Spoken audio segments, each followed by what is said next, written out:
Yo, what's good? What's good, people? What's popping with y'all, man? What's good? What's good? A lot to talk about today, man. It was about to be one of those days where it wasn't much to talk about, and then the Panthers decided to go ahead and drop a bunch of news. So it's lots to talk about. We have tons and tons to talk about. Yes, we're gonna talk Julio Jones. We'll talk about some of the stadium stuff and training camp and all. We got a whole slew of stuff to talk about. So before we get into all that, we also gonna have a special guest come join us to talk about the Julio Jones situation. So hang tight. We'll get that cracking. But before we get into all that, Dave, how was your weekend, bro? The weekend was kind of interesting, man. I was pretty much solo this weekend. My wife changed offices, so I pretty much had the whole ordeal going on this weekend with the kids. But overall, it was just a pretty simple weekend, a little bit more different than what I'm normally accustomed to. And I had to go out there and get them videos right for this week. I sent them joints at the wee hours of night last night. Did. That's why we were about 30 minutes late getting that one out this morning. But it's all good. It's no big deal. You got the content. It is what it is. Yeah, man. I redid it. It's funny. I redid the charts and everything because I thought I found a better way to show the data. So I said, all right, let me just redo this. Why it took me so long. Yep. For me, I don't even remember doing anything, bro. I don't even remember what I did this weekend. Nothing much. I had the kids. My wife had a staff dinner, so they was out. I was chilling. We had P&P Confidential this weekend, which was super fun. We'll get into that. We'll get into all that. But yeah, man, hey, super dope today. Guess what came in, Dave? What showed up today, sir? Yeah, you got the gear. I'm kind of jealous. How did you get yours before me? Man, I ordered it the night I made them. So, you out there holding out on them? I ordered them like days before we released it just to see what it's like. But yo, we got the merch in. So if you want to grab a shirt or something, I got it. I got the high quality. You notice there's two different prices because you know me, I'm a shirt snob. So I can't just do 100% cotton, yo. I need that polyester in there, that blend action. So we got two different types in there. So if you want to get a shirt, go ahead and pick one up. But yeah, man, merch is dope, man. P&P, it's crazy. Got my name on the shirt. That's super wild, yo. Super wild. I'm waiting for mine to show up in the mail, man. I can't wait. You're gonna have me mess around and wearing one of them to work on a Friday because typically I dress down on Fridays. So give me a reason to walk around with my shirt. Yeah, man. But if you scroll down, look at the video right above the comments. You'll see the links to the shop where you can go get the shirts. But we'll talk about that a little bit later. But then let's go ahead and jump into this content. If we don't have anything else, we got a special guest joining us at around 9 to talk Julio. So we'll talk all these other topics before that person gets here. So we'll get this cracking. All right. So let's go ahead and share. All right, so Dave, we got to talk about it. I know you've seen the news floating around about Greg Olsen's son, TJ. He's having issues with his heart condition, and I think they're looking for a transplant because I guess his heart is starting to fail. If you don't know, Greg Olsen's son, he was born with heart issues, and he's got a whole foundation surrounding it. And it appears that the situation is not as optimal as it could be right now. So I think they're going to be looking at some sort of transplant. So hopefully it all works out.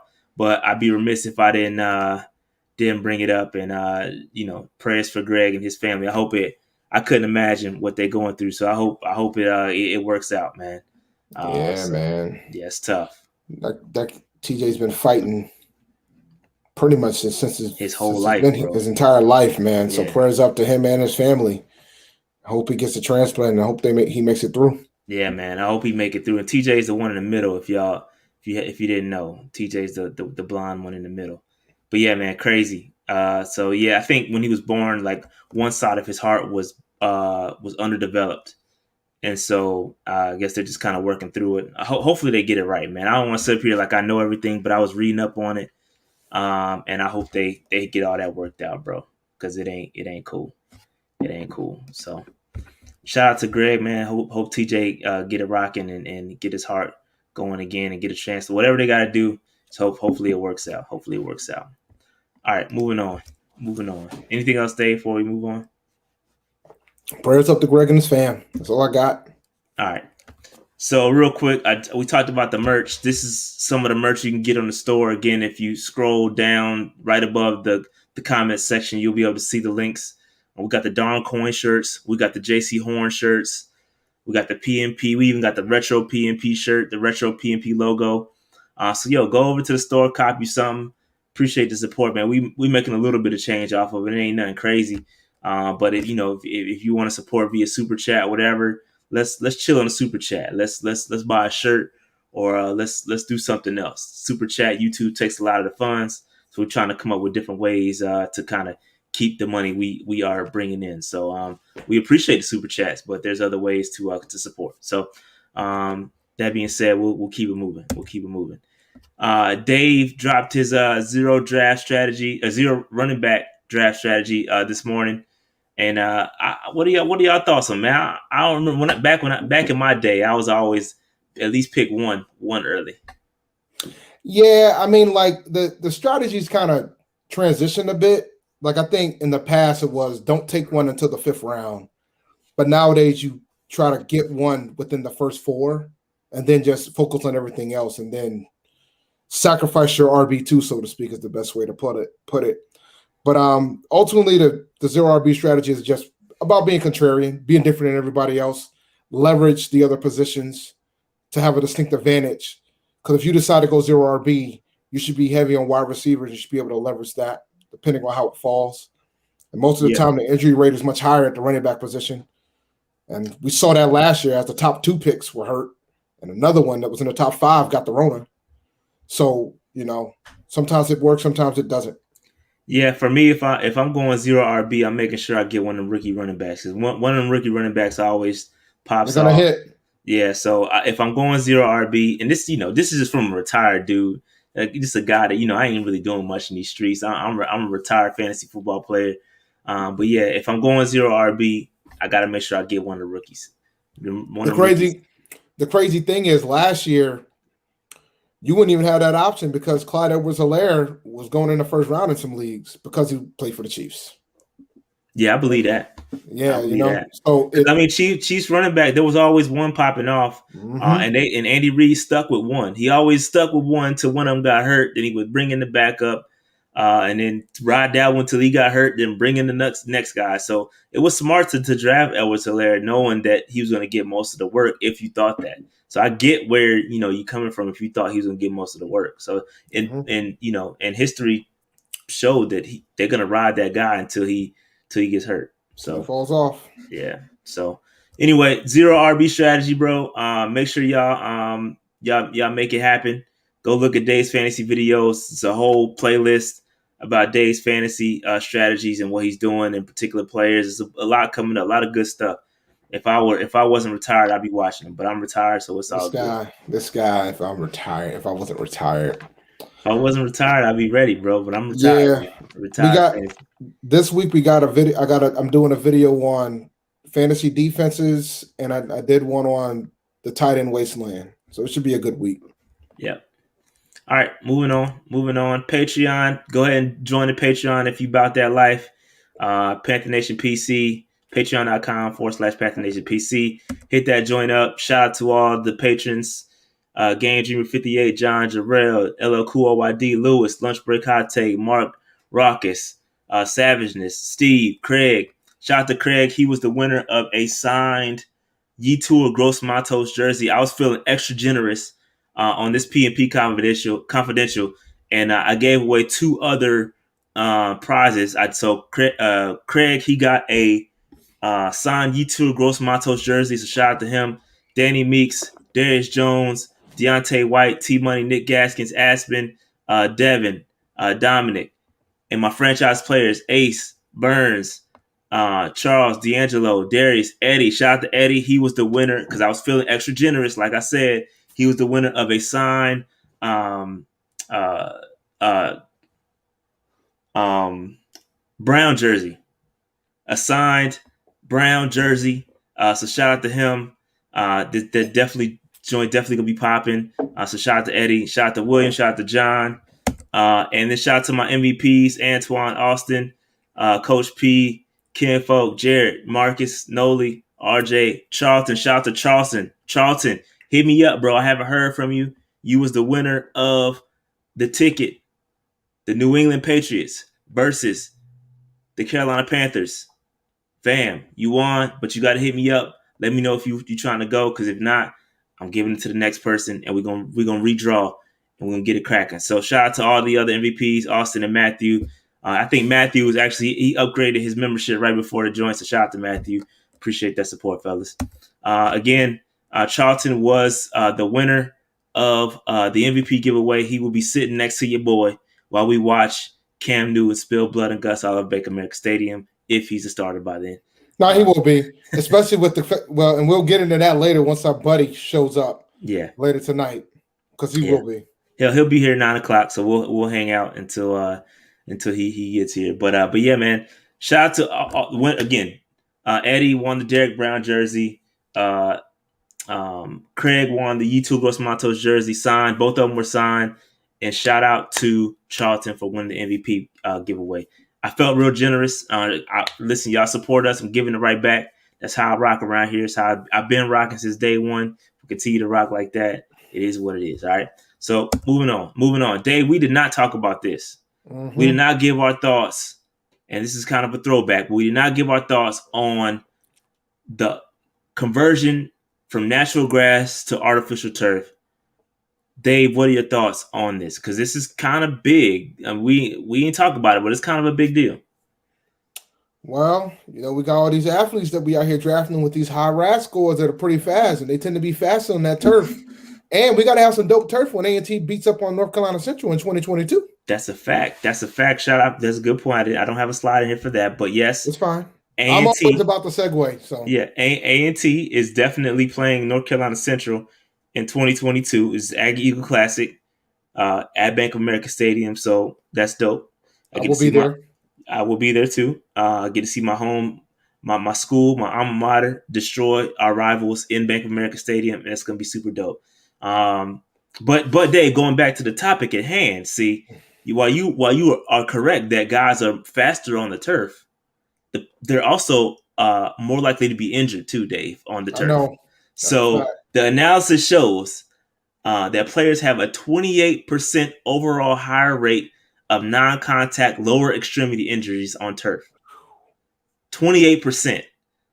Non-contact knee injuries occur at 32% higher clip, and non-contact foot or ankle injuries are 69% more likely on artificial turf fields, Dave. And you just invested $16 million in a running back that's coming off some sort of injuries, lower body extremity injuries. And here we go. So, woo, Dave, I don't know about this one, bro. I'm worried, but I can't be too worried, right? What can you do? I mean, and what's crazy is the NFL was urged by the Players Association to replace all artificial surface fields with natural grass. The NFLPA wanted to do that. So it's crazy how the NFLPA comes with this, and then we come out and now it's we're converting to artificial turf. It says everything we need to hear, man. We know how Tep feels about them players. Yeah, man. I don't know, man. Coin is the most hilarious thing. Shout out to 89J Stubbs. Appreciate the super chat, brother. But yeah, man. I get it from his side. Listen, there's a lot of things going to be happening. You got the soccer team. You got the football team.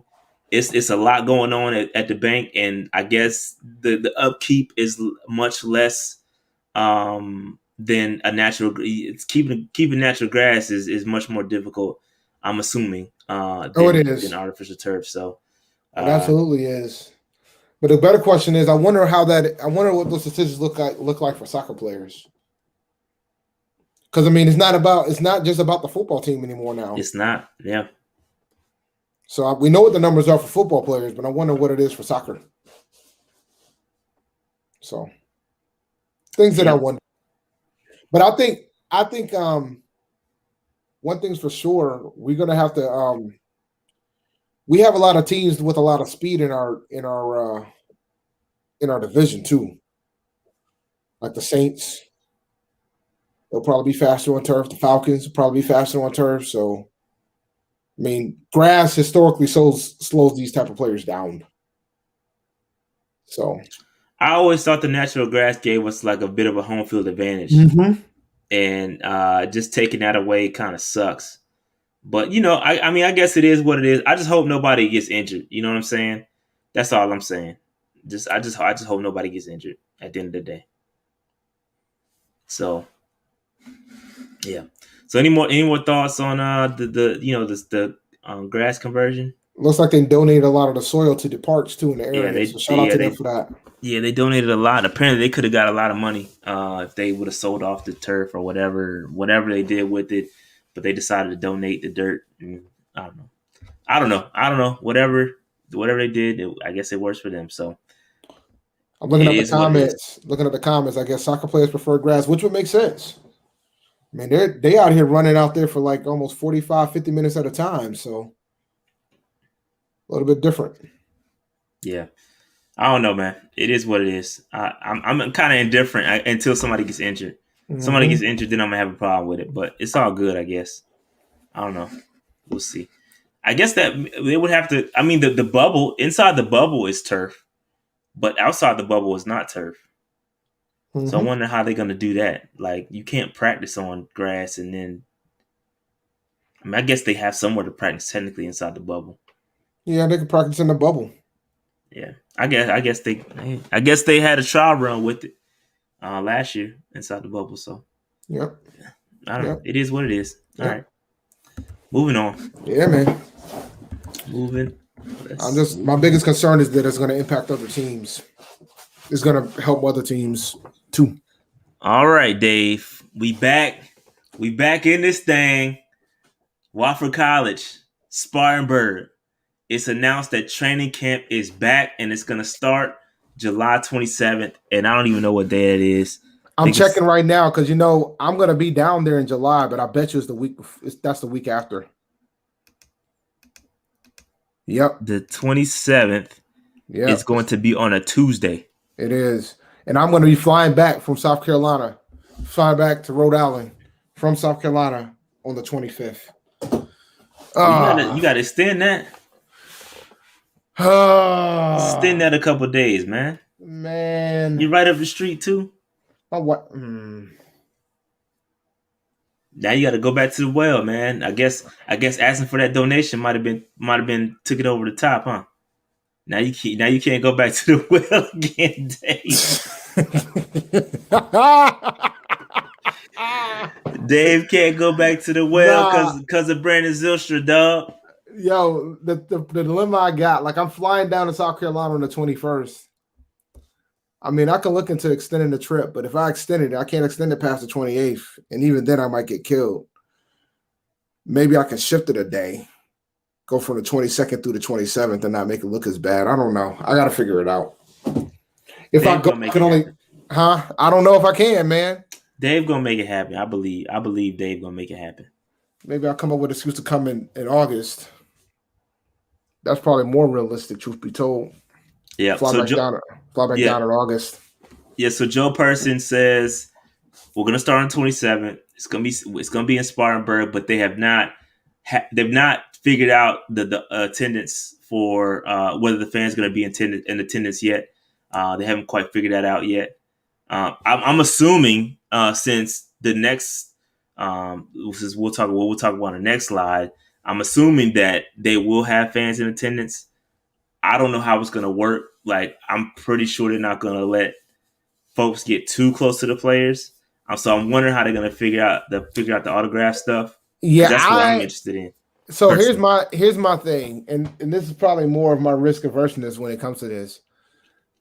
I'll be pissed if I change my trip Yeah, and I have no opportunity to get a graph.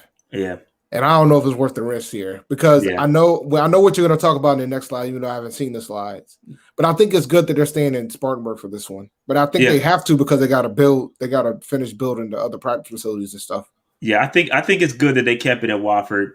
Keep the fan base happy down there until they get the situation right in Rock Hill, and then once that situation is open, then we can move everything over to Rock Hill and still keep the South Carolina fan base happy.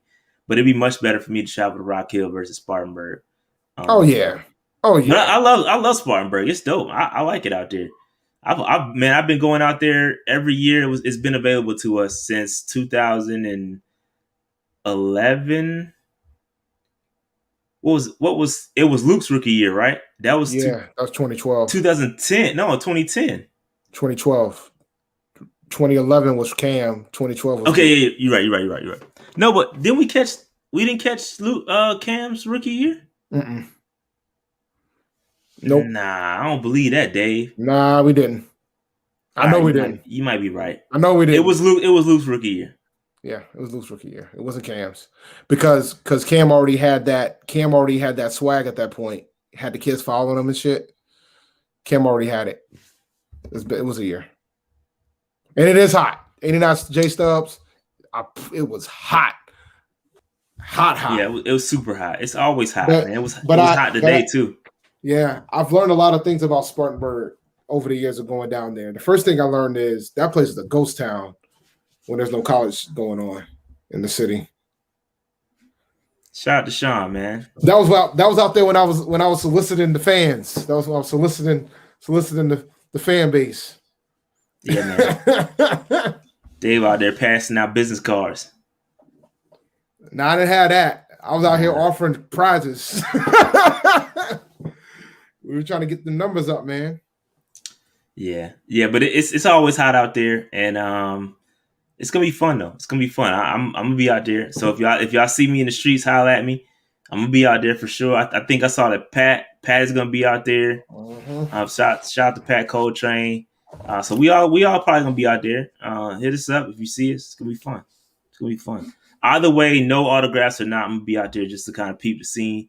But I'm gonna be hurt if I can't get no autographs. I'll tell you that. I know you I'm will. gonna be hurt. I'm gonna be hurt. I'll be more hurt because I'm out here risking my marriage for these autographs. If I don't get no autograph, I feel a certain type of way. I gotta have some level of award with this if I'm gonna be out here begging for extra days. Yeah. But we'll see. Yep. And just a segue into kind of attendance and stuff like that.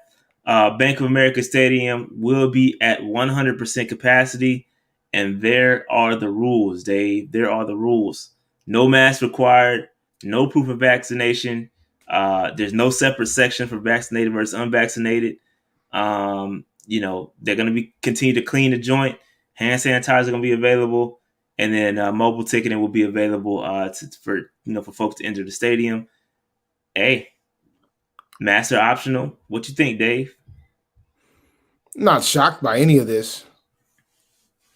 The only one I'm shocked by is the masks are optional.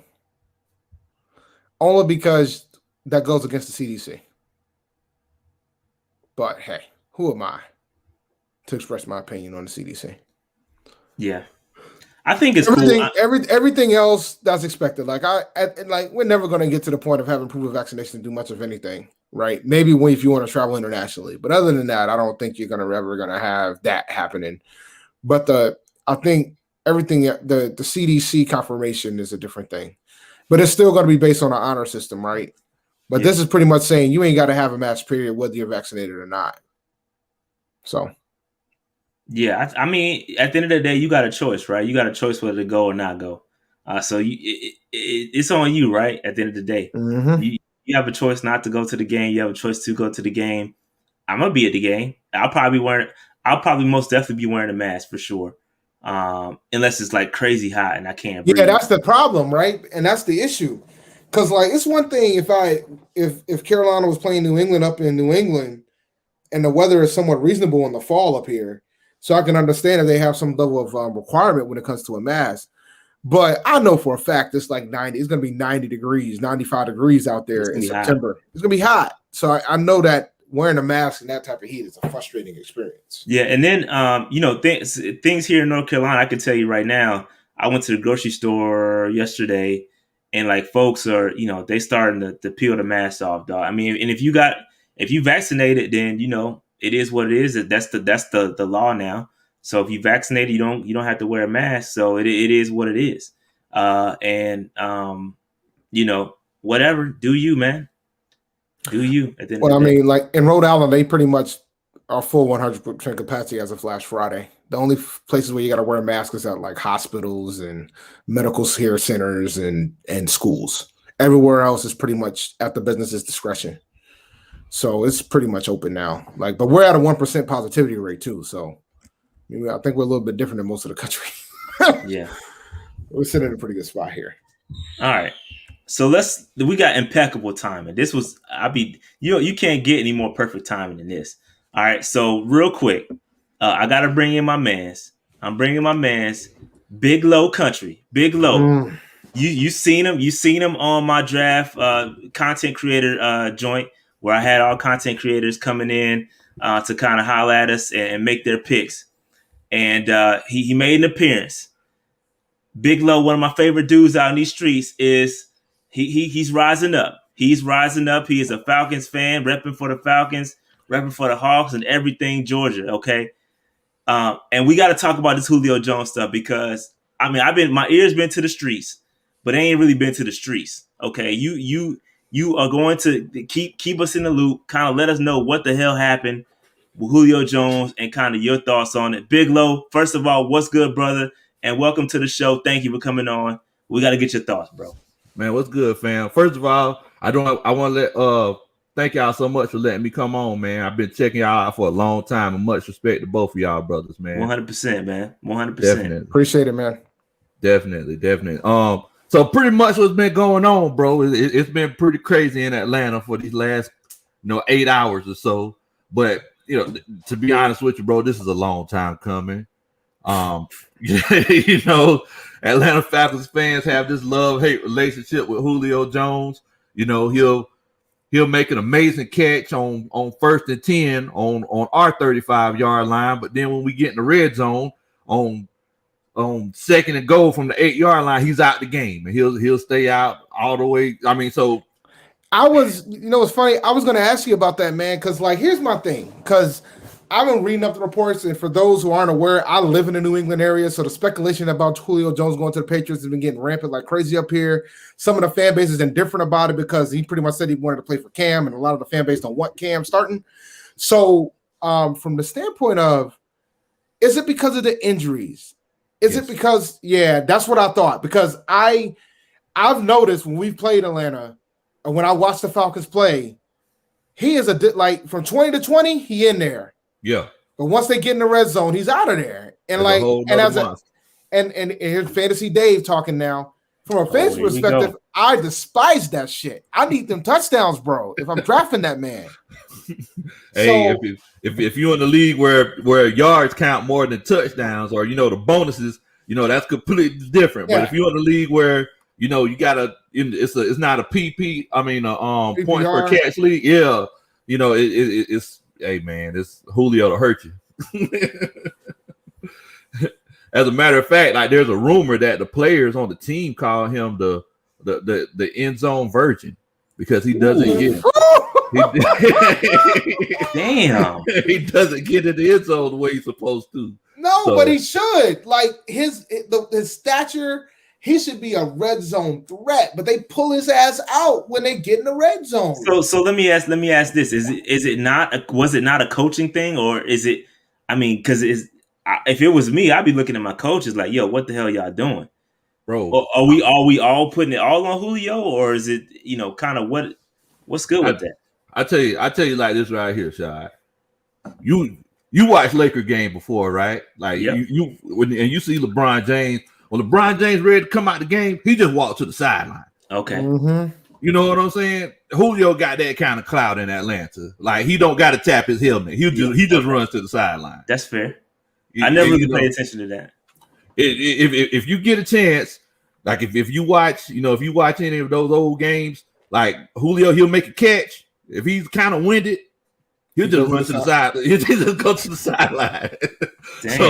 So I don't think that's the only way that's a coaching thing is where coaches don't turn them around and say, hey, you need to go back to the field. That's the only way that's a coaching thing. So now I got a question for my boy Rashad, because I'm retired, Dave. This ain't a fantasy question. This is a straight up NFL question. All right. So we've always had the debate: AJ Green or Julio. I'll tell you what, AJ ain't out here leaving the red zone. I'm gonna tell you that right now. Now give me Julio, dog. Yeah, all day. Nah, I get it, but man, all day. I mean, both of them been injury prone, but I mean, there was one time honestly, I forgot what AJ looked like one time. Well, nah, because AJ's been injury prone for the past two years or so. But overall, like beginning of his career, he's been pretty healthy. Yo, that's right. Crazy. I didn't realize that. Hold on. Appreciate Super Chat 89J sub, but I didn't know this. He only put Slim says Julio only put up double-digit TDs once in 10 years. That's crazy. I promise you, AJ got. That's crazy. I promise you that AJ got more than one. Matter of fact, let's pull it up right now. That's crazy, bro. Man, that's crazy, dog. So I guess while you're looking that up, Dave, word on the street was that the dude he requested three times. Wow. So say that. What's the stat? AJ Green had double-digit TDs 3 times. He did it in 2012, 2013, and 2015. Wow. 11, and 10. So, damn. And then he didn't even play in 2019. I'm about to say he missed the season, and he missed. Yeah, but he's played 4 full seasons in his career. He played 15 games his rookie year. I'll just charge that to the game if he was a rookie. Maybe he might have missed the game. Yeah. And then he played all 16 games in 2012, all 16 games in 2013, 13 games in 2014, all 16 and 15, all 16 and 17, and then it fell off. But he played all 16 last year too. So going back to Julio, I guess the word on the street was that he had asked for a trade a couple months ago. Yeah. And I guess they were looking for offers. They probably didn't get what they wanted, or they didn't see what they wanted. And now I guess things is just kind of coming to a head. He goes on Undisputed with Shannon. And then he's like, yo. So I guess has anything, and I haven't been following this, but has anything come up? Did he know he was on TV? Like when he said that? Well, from what everybody's saying in the city, everybody's saying that they don't think he knew he was on TV. They think that Shannon just called him. And if you go back and listen to it, like the guest host, she was like, hey, Shannon, you need to he just kept, he kind of talked over her. So it's like, I don't think Julio knew he was on TV, which makes it even more messy. Yes. Well, no, but messy. You know what? No, it don't make it more messy, sir. You know what it makes it? It makes it honest as hell. Hey, my daddy always told me there are 2 people in the world that tell truth: children, drunk people, and in this case, someone who don't know that you're listening to them. Right. That's crazy, man. That's crazy. Shannon called that man iPhone and all. He like, yo, like you at least gotta be like, yo, we filming right now. So keep it, keep it PC, do something. He just called him out the blue and was like, yo. I mean, at least he didn't say nothing too crazy. He didn't say nothing too crazy. Other than about the fact that he don't want to go to Dallas because they're not a winning contender. But other than that, I mean, he's right. But he's right. I mean, yeah, but it wasn't nothing like 2 playoff wins in 25 years. I mean, he's right. So and I guess so. Let's run it back to the Falcons. I think that's where a lot of our Panthers fans are we interested in what the Falcons have going on right now, because I mean before the draft it was like, yo, Julio, Pitts, Ridley, it's crazy. Like we was all nervous. We had to go get J.C. Horn. Yeah, we had to go get J.C. Horn to get right. But now it appears that J.C. Horn ran Julio up out the South. That's what it looked like to me. That's my story, and I'm sticking to it. Ran Julio out and brought in Taji Sharp. Hey. You never know. Hey, you never know. I know what to say on that one, brother. So I guess in your mind, kind of where does that leave? Because I guess right now, this is something I pulled from Twitter. It says the Falcons currently have $410,000 in cap space and haven't signed any rookies yet.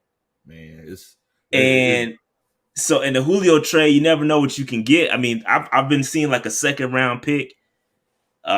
What kind of where y'all stand? What's it looking like, man? Well, Shy, it's one of those situations where we're gonna have to rob Peter to pay Paul.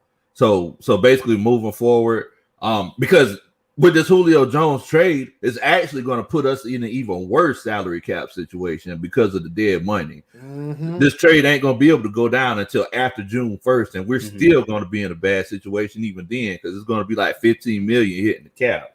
Now, moving forward, it's like we're going to have to do a whole bunch of restructuring. We've done restructuring already, but we're going to have to do even more now. We're going to have to restructure Grady Jarrett, Jake Matthews, and all these other guys just to sign these rookies. And we got like a lot of undrafted free agents that we had to get because we couldn't afford drafted free agents. Right. Yeah. That's crazy, man. So like how do you feel like going into the season? Like, are you confident? Like, or does this Julio Jones thing kind of like set you back, or is it kind of like business as usual because his ass ain't never been on the field anyway? Exactly. How can you miss something if you used to not having it? Mm-hmm. So it's I'm sorry. Go ahead, Dave. And you guys don't think he's better than AJ? I think AJ's better, man. Come on, bro. He's better than AJ. Come on, man. Come on, AJ's bro. on the field. At least he's on the field. Is he? Shit. Yeah. If we talk about AJ and Julio, we talk about 6 or a half dozen, bro. Both of them jokers always hurt.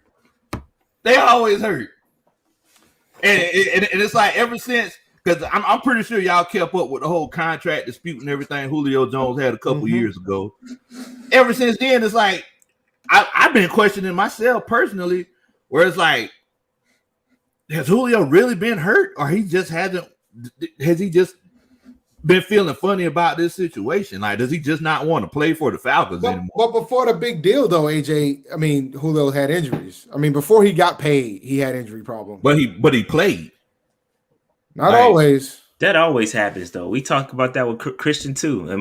Once them injuries, once that check get cashed, everything hurts a little bit more.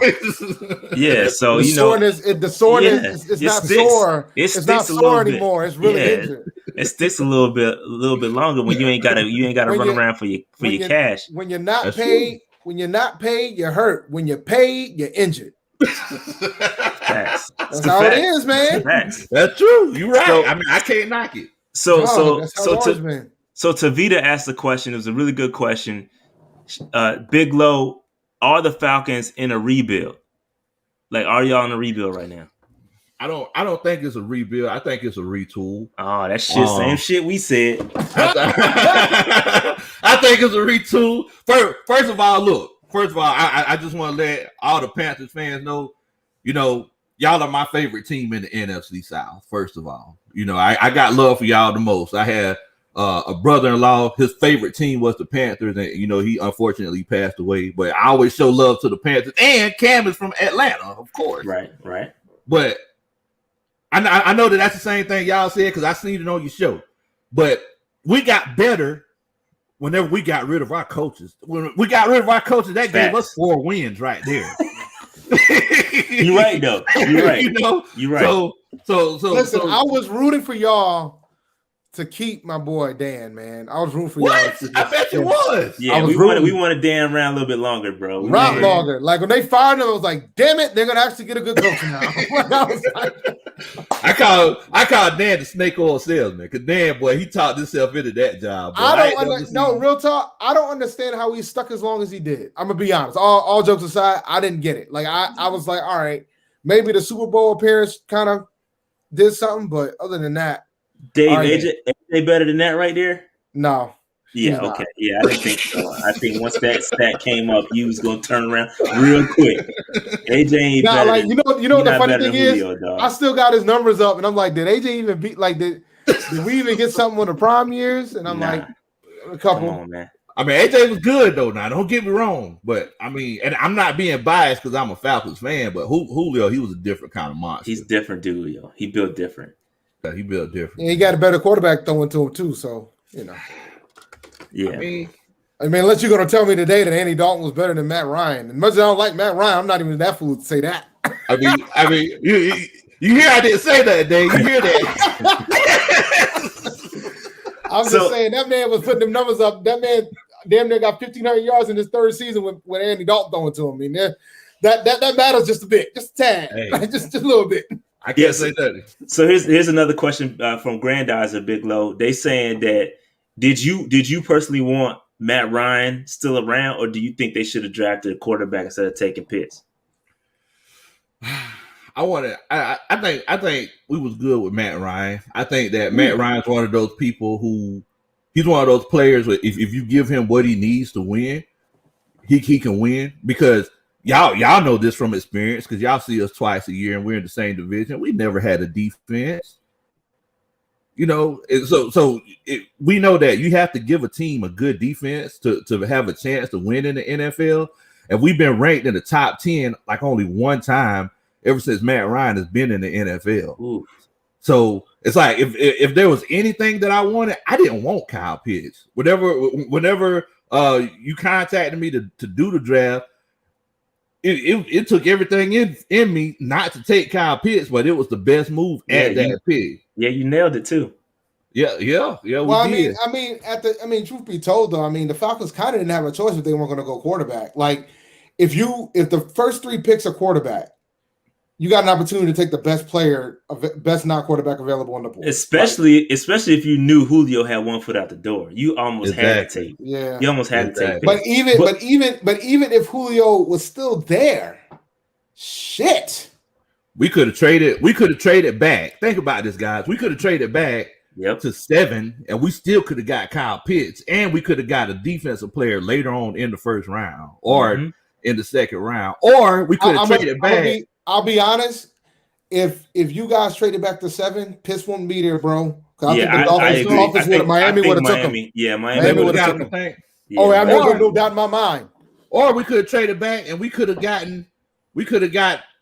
traded back farther in the first round if we knew that Julio was going to leave. We could have got Michael Bateman. We could have gotten like any other wide receiver. I want a defense. I'm ready to stop somebody. I'm ready to try to stop Christian McCaffrey. I'm ready to stop, DJ Moore and all those guys. Yeah. I man, listen, I hear you, bro. We've been saying the same thing over here, man. But I think at the end of the day, it's gonna be interesting to see what happens with Julio, where he goes, what you get for him. Because at the end of the day, I think you're not gonna get a crazy bag. The thing is, and it's a super attractive for anybody that's looking to get him. Because at the end of the day, you only got to pay him 11, 12 million this year. Like, that's crazy. Like, to get him for that is insane. It's insane, bro. So you're not going to. So reports are out that the Falcons won a first round pick and they want to trade him to somebody outside of the NFC, but they're willing to go with somebody in the NFC.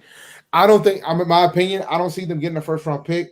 And with Julio out here talking about he's out of there, the Falcons don't have too much of leverage. No, hold on, Dave. You said the Falcons want a first round pick for Julio? Yeah, they want a first round pick. People in hell want ice water too. They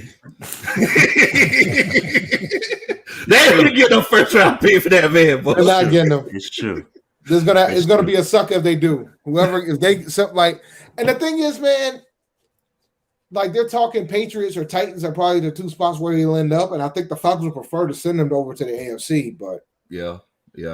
I think so. We'll see. Yeah, I think if I had a choice, I think I'd rather have him go to the Titans.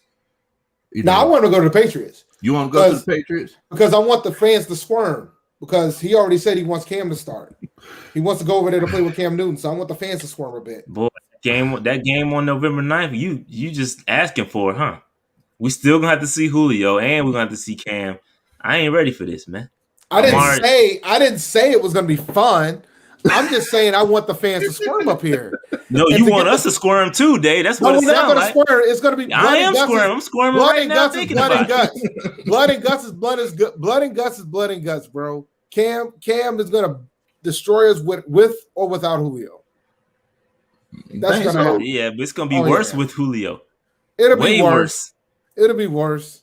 But as long as he don't ask us to cut his grass, I think we'll be fine. Luckily, he doesn't have a crib Bro. in Charlotte. Hopefully he ain't got, even when he was here, he ain't had no grass because he stayed in the condo. So yeah.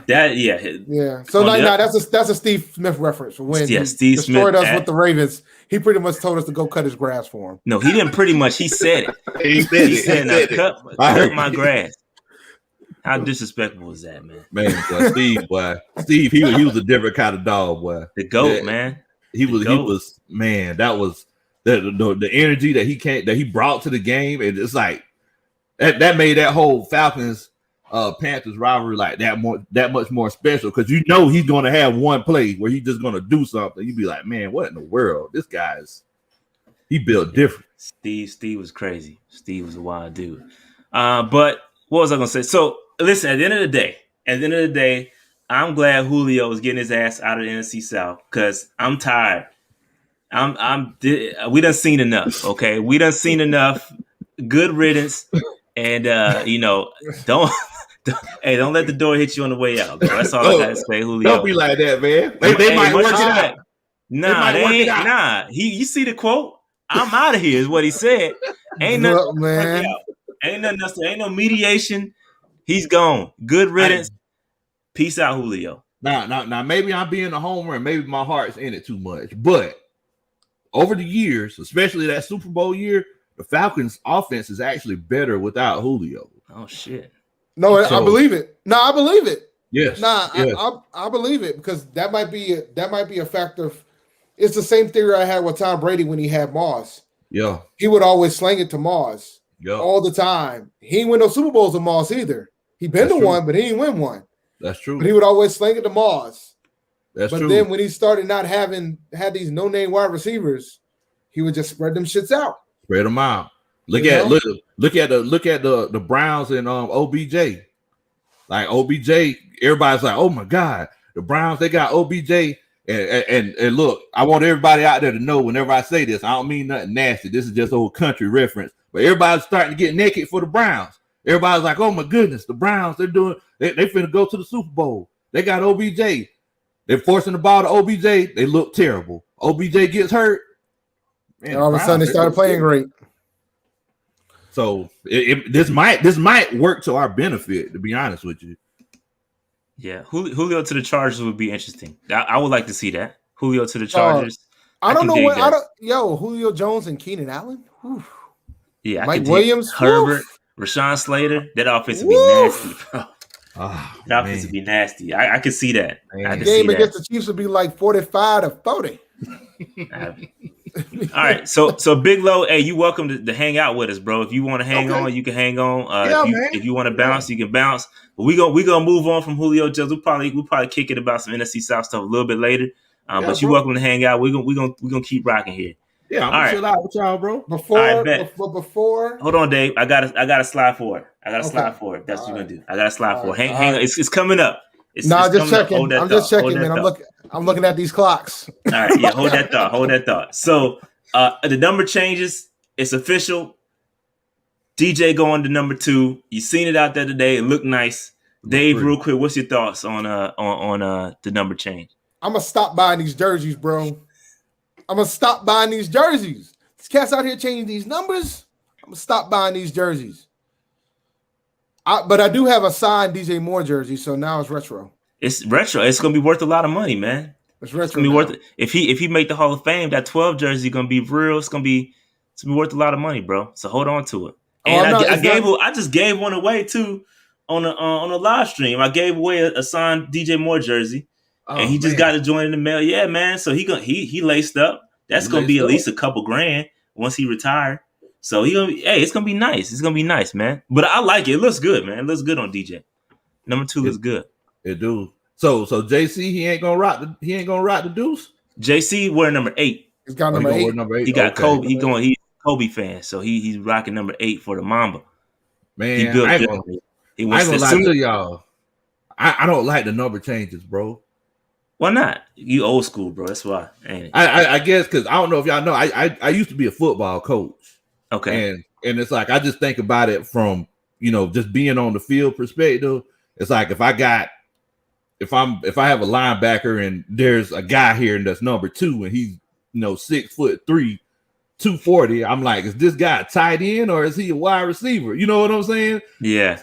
Same Got you. thing. Yeah, same thing on defense. I mean, on offense. If I see a guy and he's wearing number 7 and he's a linebacker or a safety, I don't know what he is. So it's like, how do I call out my protections and everything? The strategy, man.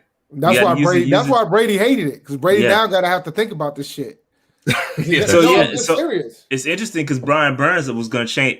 I think that where the smoke is fire, but Brian Burns looking about changing his number to 9. So that's really going to throw some cats off if he changes his number to 9. Wow. So yeah. So wow. I don't know, man. It's crazy. That was the only major one. And well, J.C. Horn were number 8, so that's a new thing with the single digit for the cornerback. McCaffrey posted something about 5, right? McCaffrey said he might go to 5. That's what he wore in college. And other than that, that's it. That's the only other number changes that we've seen so far. Yeah, McCaffrey can afford to go to 5, but I'll still be mad. I'm like, I got all these 22s in my house now. Hey, man, that means listen, vintage, bro, vintage. That's what it is. You got to look at it from a vintage standpoint. But he could be a Hall of Famer. That's definitely 100% if he stay healthy. Yes. Yeah, that's true. Yep. So, but yeah, that's all we have for number changes. Dave, now you can get to it. Now you can get to it, Dave. All right, man. Guys, if you aren't aware, man, Father's Day is just around the corner. You probably need a gift for your hairy dad. So make your dad proud this year and get him and yourself the Manscaped Lawnmower 4.0. You heard that right. Lawnmower 4.0. And you can get 20% off of free shipping using the code PNP at manscaped.com. Look, man, I don't like to get in the business of my father's hairy situation, so we're not going to really get into these stories about why, most pops probably need this hair, needs the Manscaped popping. But the bottom line is Manscaped is the only men's brands dedicated to below-the-waist grooming and just launched their Lawnmower 4.0. Imagine surprising your dad with a sleek, well-designed, and optimized body hair trimmer that says your balls will thank you on the box. Their 4th-generation trimmer features a cutting-edge ceramic blade to reduce grooming accidents thanks to their advanced skin-safe technology. You might ask, how is the Lawnmower 4.0 different from other trimmers? Well, this upgraded trimmer includes a multifunction on-off switch that can engage a travel lock. This is a great feature if your father or yourself do a lot of traveling. It also gives you the ability to turn on the 4000K LED spotlight on and off when needed for a more precise shave. You can now shave your balls in the dark. Facts. Yeah, man. The Lawnmower 4.0 is my favorite feature. Even allows you to customize your trim through additional guard lengths with sizes 1 through 4. Because the original one only had like 2 or 3. I think it was 3. The new wireless charging system uses electromagnetic induction, which can help battery length last longer. Yeah, you heard that right. Wireless charging ball trimmers are a real thing now. Have you ever seen a nose bush sticking out of your dad's nose? Well, the Weed Whacker nose and ear hair trimmer is the best nose hair trimmer on the market and the perfect gift for your pops. I got to give me one of them, man. I keep talking about it. I got one. It's good. Good stuff. Word. I got to give me one of them. They also have amazing products like the cologne, the crop mop, ball wipes, the crop reviver, the ball toner, and crop preserver ball deodorant. Look at that. Yes, this is the cologne right here. That's that toner. For all the females listening, you'll appreciate this part. Manscaped products are cruelty-free, paraben-free, dye-free, and vegan. Get 20% off of free shipping with the code PNP at manscaped.com. Get your dad a gift you know that they will use. That's 20% off of free shipping at manscaped.com and using the code PNP. Don't forget that came from your dad's balls. This year, show your original home some love with Manscaped. Your original home. Yo. Oh, hell nah, yo. Hell nah.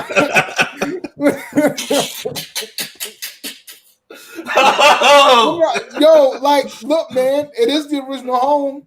Yeah, there's some things you can't. There's some things you can replace, and there's others that you cannot. It's always your original home. You're right. I mean, I'm gonna tell you, out of all the features that got me, the fact that I can shave my balls in the dark, boy, that's what got me right there. That's what got me so. Telling you, man. He said your original home. Yo, that is funny. That is funny, man. Yo, hilarious. Shout out to my man Cleveland. He copped him a 4.0. Shout out to him, man. If you got one, man, send us a picture, bro. We'll put you on the jump. But that's funny. That's funny. All right. Dave, we gotta talk about these PFF grades, man. Samuel Darnold. We gotta talk about these PFF grades, man. Listen, PFF, take it with whatever grain of salt you're gonna take it with. I know some of y'all don't like PFF. Some of us like PFF. I think you're somewhere in the middle. But they have him ranked as the 28th overall quarterback this year. And but before we get into the details, I got a couple questions about these rankings that you speak of. Yep. How many quarterbacks was in this ranking? 30. I think it was 32. I think 32? It was 32. Yeah. How many teams? How many teams are in the NFL? 32. This is pretty bad, bro. 28th out of 32. Yeah, 28. Who was worse? Who was worse than him? I'm pulling it up now. Give me a second. Give me 1 second.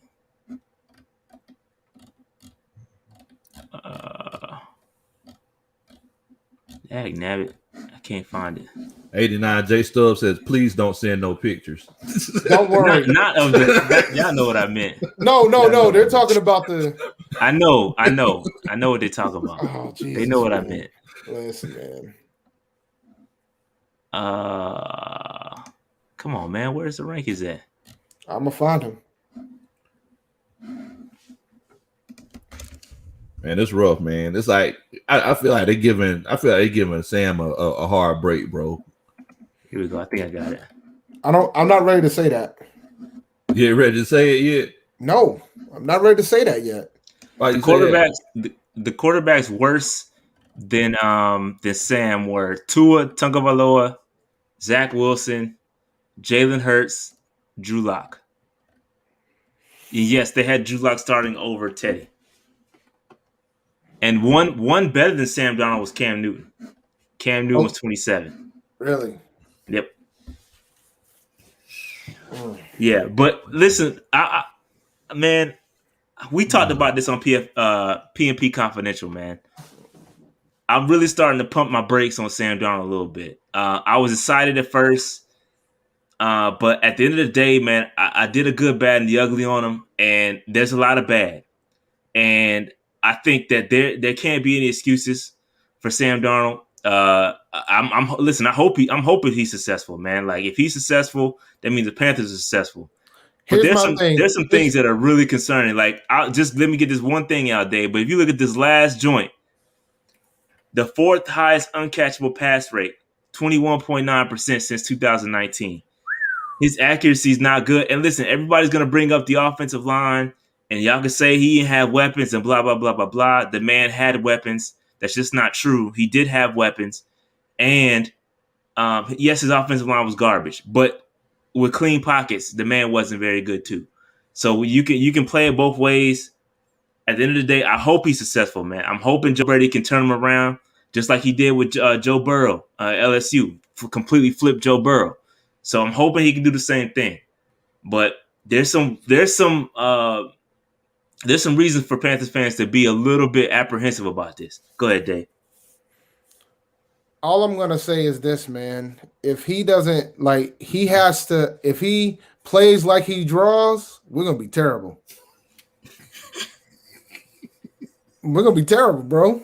We're just gonna be terrible. We're just not gonna be good. Like if he plays like he draws, we are in trouble. Trouble. That might be the side. Like, can you imagine if we lose to the Jets week 1, and then everybody uses that Panther as a meme, that Panther drawing as a meme?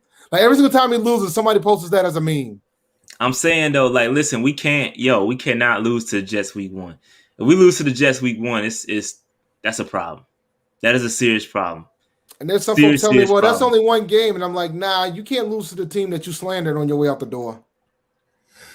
You can't lose a revenge game like that against a rookie quarterback, first time head coach. You can't lose to it. Nah, you can't I do mean, but the thing is though, it's like it's his first game. First of all, y'all got to keep that. that in mind. F that, And dog. and it's like anytime you play against a new coach who's bringing like a new system and new strategies to the thing. I mean, to the perspective, like he's gonna throw things at you that you never seen before. So it's like it's the first game. But here's my thing. Here's my thing. This man's been in the NFL for 3 years. He's entering his 4th season.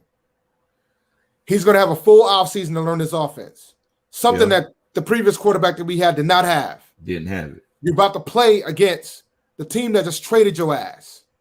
If you can't wake up for this game, what makes you think you can wake up for any? Yeah, exactly. Yeah, that's true. Exactly. And like, listen, that's my thing. Like, I know you're saying, oh, it's one game. Nah, fam, it's not just one game for him. He got to win this game. Yeah, he got to win this one, bro. And listen, go ahead. Oh, I'm sorry. I didn't mean to interrupt. I was just going to say, y'all just make sure that y'all don't let him go out kissing people so he don't get the mono. Because you remember he got mono in New York. He missed like half the season. So make sure that. No, he didn't miss half the season. Because I did a whole fantasy segment on Sam Darnold where I think he's in his projection for fantasies for next year. Uh-huh. He didn't miss half the season, but he's never played a full season. The most he's played in a year is 13 games. Yeah. So maybe one year he had mono and why that's why he couldn't play the full season. But he's never done it. Yeah, and there's all these questions, and I brought this up when I was on the Rob Brown show on ESPN Upstate. Shout out to ESPN Upstate. They had me on, and he asked me a question about Matt Rule and him being able to evaluate quarterbacks, and it brought me into a whole whirlwind of, dude, like, when has Matt Rule ever been around a good quarterback, like a really good elite level quarterback? And he just hasn't. He's never been around an elite quarterback. His quarterbacks he's had at Baylor, Temple, they've all been average dudes. Matter of fact, he brought an average dude with him in PJ Walker. Okay, so like he's never been around an elite quarterback. Even you can argue whether Eli Manning is elite or not. We can have that argument. He was with Eli back with the Giants. I know Eli is a Super Bowl winning quarterback. I get all that. You can argue whether Eli is elite or not, but that's the closest thing he's been. He wasn't the head coach. Okay, and so my thing is, does he even know how to evaluate the quarterback position? And is it even his responsibility? Is he putting this all on Joe Brady? Which opens up another question, is that because we know Joe Brady got one foot out the door. Like, I got questions. I mean, you're right, bro. You're right. I mean, I never thought about it like that, but he's never had never top guy like that is true. But I mean, but could it be one of those things where like that shows how good he is because he's never had that guy and his offense has been successful? No, because he's never won anything. That's true. Like, he's never won Matt Rule has never won a big game, never won a big bowl game. He ain't never won shit. That's true. Like we're giving y'all some PNP flavor, right? PNP competition flavor. But I will say, man, and I've said this during the show too. I said Phil Snow's the best coach we got right now. And I don't think at the beginning of the season I was screaming that. But one thing that Phil Snow has shown me versus everybody else on that coaching staff has shown me that he's actually had some level of improvements with what he had, and what he inherited was a mess. And you actually saw the defense get better over time. That's true. That's true. So, and now, they drafted J.C. Horn. You know what I'm saying? They drafted another corner. So he's going to have and they drafted Nixon. So they're going to have an opportunity to improve upon that defense this upcoming year. So that's good. So, and again, we're not trying to pile on Sam Darnold. I'm hoping he turns it around, bro. Because if he turns it around, that means the Panthers are successful. But at the end of the day, I'm kind of like coming down to reality a little bit. Like this could go bad. Like, and we got to be prepared for that. Well, the draft showed me a lot too, like the Tommy Tremble pick, the Chuba Hubbard pick, the Terrace Marshall pick, but they're gonna slow roll it with him. That screams I'm gonna try to run first, bro. Man, y'all had a great draft. Oh my god. That shows me. They shows me that they're gonna try to run first, man. That's what that shows me. They're gonna try to knock you. They're gonna try to play tough, physical football, and play slow games. I mean, y'all got Y'all got the defense for it. Yeah. Y'all got the defense. So like I know folks wasn't too happy about my projection for Sam, but the reality is, man, that man ain't gonna be throwing for more than 200 yards a game often. He's not. Because it's gonna be NFL. He's not. And he can still have a decent year. Because I think it's going to fall on the running game. It's going to fall on the running game and that defense. They're not going to be dependent on this guy to win games. And then they're going to give him the same criticism as Teddy when it's all said and done. No, they won't. I can tell you that's not happening right now. I'm going to force it. I'm going to. You know that, Dave. We don't even got. They're not going to do that. You know that. I'm here to force this consistency. You know they're not going to do that. They gave Teddy a bad rap, man. That's from a Falcons fan. They gave Teddy a bad rap, man. The same way Cam didn't have time to prepare for that new offense. Teddy didn't have time to prepare for this new offense, and I love Teddy. I think Teddy's a really good quarterback, and I was worried when y'all got him. But look, I was cautiously optimistic when we signed Teddy, and when we traded for Sam, I was cautiously optimistic. But the difference is, I question the upgrade at this point. I think Sam could do things better than what Teddy can. Right. But I think that, like I said, the draft shows me that they don't want Sam slinging as much as what people think he will be. I think Joe Brady's offense is slinging it. That's what it's all about, slinging. Yeah. All right, sling 3 picks and see what the hell happens to that offense. I don't see any situation where we run the ball more than what we ran it last year. We ran the ball not ran the ball, but we. I don't have the numbers in front of me. I did it. I have the research. I just don't have it in front of me. But I don't think we're going to be running the ball more than what we ran it last year. It was a lot. We ran the ball enough. I did. I think, Joe Brady's offense is about slanging this joint. It's about getting these dudes out in space and slanging it. And I think whether you like Teddy or not, one of his knocks was he didn't push the ball down the field. Whether he can or can't, I know he can throw the ball deep. He just didn't. And so now you got a guy that's going to be willing to sling it, take a little bit more chances. Maybe it works out, maybe it doesn't. But I think we're going to be throwing the ball. I think Sam Darnold's going to be trusted to throw the ball, and he better make these throws. Hey, I mean, if he want to get paid, nothing makes people perform better than when they want to get paid. That's and if he wants to get paid, that combined with, just like you said, with Joe Brady's offensive strategies, I don't see why they wouldn't sling it. But I mean, you also got CMC back there. I could see a whole bunch of halfback screens and tight end screens, a lot of slants and stuff like that. I mean, I think he's gonna mix it up. He might not sling it downfield as much, but I think we're gonna sling. I think his offense is gonna look a little bit different from that. I think it's gonna be slinging it, getting the ball out there deep. That's what Joe Brady's offense is about, bro. Go back and look at the LSU film. You got all these cats that can stretch the field, and I think they're gonna do it this year. That's just me. But I think with the pieces they put on defense, I don't think they want to have big chunk plays like that. I think they're going to be more. They're going to try that. You got why we play the game, Dave? Play to win. Yeah. So I think. But always remember, my brother. Offense sells tickets. Defense wins championships. That's right. Yeah, I agree, and that's why you have a good defense, just so you can get out there and slang it. You don't see the Chiefs trying to play ball control. They out here trying to slang this joint. The defense, and their defense is still good. Exactly. That's my point. Their defense, they're not trying to protect their defense. Like, fam, their defense showed up. They was scoring at will, and defense, you get your ass out there and play football. Play defense. Defense be out here winning in the streets in the fourth quarter. They'd be like, it was like, we got to go back out again. Why? Patrick Mahomes just threw an 89-yard touchdown to Tyreek Hill. Right. Oh, damn it. And then come back out here trotting it out. Yeah. But all right, so that's Sam Darnold. We got a couple more rankings we can look at. We actually got some positive news. We got somebody in the top 10, Dave. We got somebody in the top 10. That's Taylor Moton, came in at number 9 for overall tackles, not just right tackle. It's including left tackles. He came in at number 9. Impressive. So we all love Taylor Moton, and guess what, Dave? He still ain't got a long-term deal. It's unbelievable that we ain't been able to Still ain't got a long-term deal, bro. He's still waiting on that check. This man about to walk, and we all gonna cry. They need to pay that man. That's ridiculous. This man gonna walk. We're gonna have Sam Darnold as our quarterback next year. We're gonna be paying him a top 10 quarterback salary. Now, can you imagine that shit? Can you imagine that?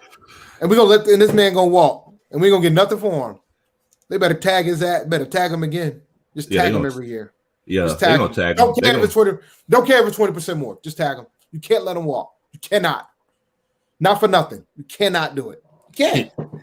Slim said Kansas City gonna play him. Gonna pay. Yeah, they're gonna pay him, and then we're gonna be like, "How Kansas City got all this money?" Yeah, no, I agree. And excuse me, Marcus said it right here. Yo, price is gonna keep going up. He's right. Especially with him keep going up. Especially with him starting at left tackle this upcoming year. If that's the case, I think he's going to, bro. I think he's about to get the bag. I don't think so. He about to get the bag. Wait a minute. They talking about sliding him over to the left side. There is a rumor. There is a rumor out there that's the case. Ooh.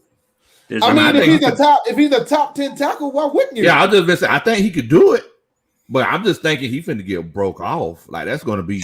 But I think the dilemma is you probably got to pay him a left tackle salary to get him to get paid anyway. So if you're gonna have to pay him that much, you might as well go and see what it looked like, see what he's about. We damn sure ain't got one right now. We ain't got to lose at this point.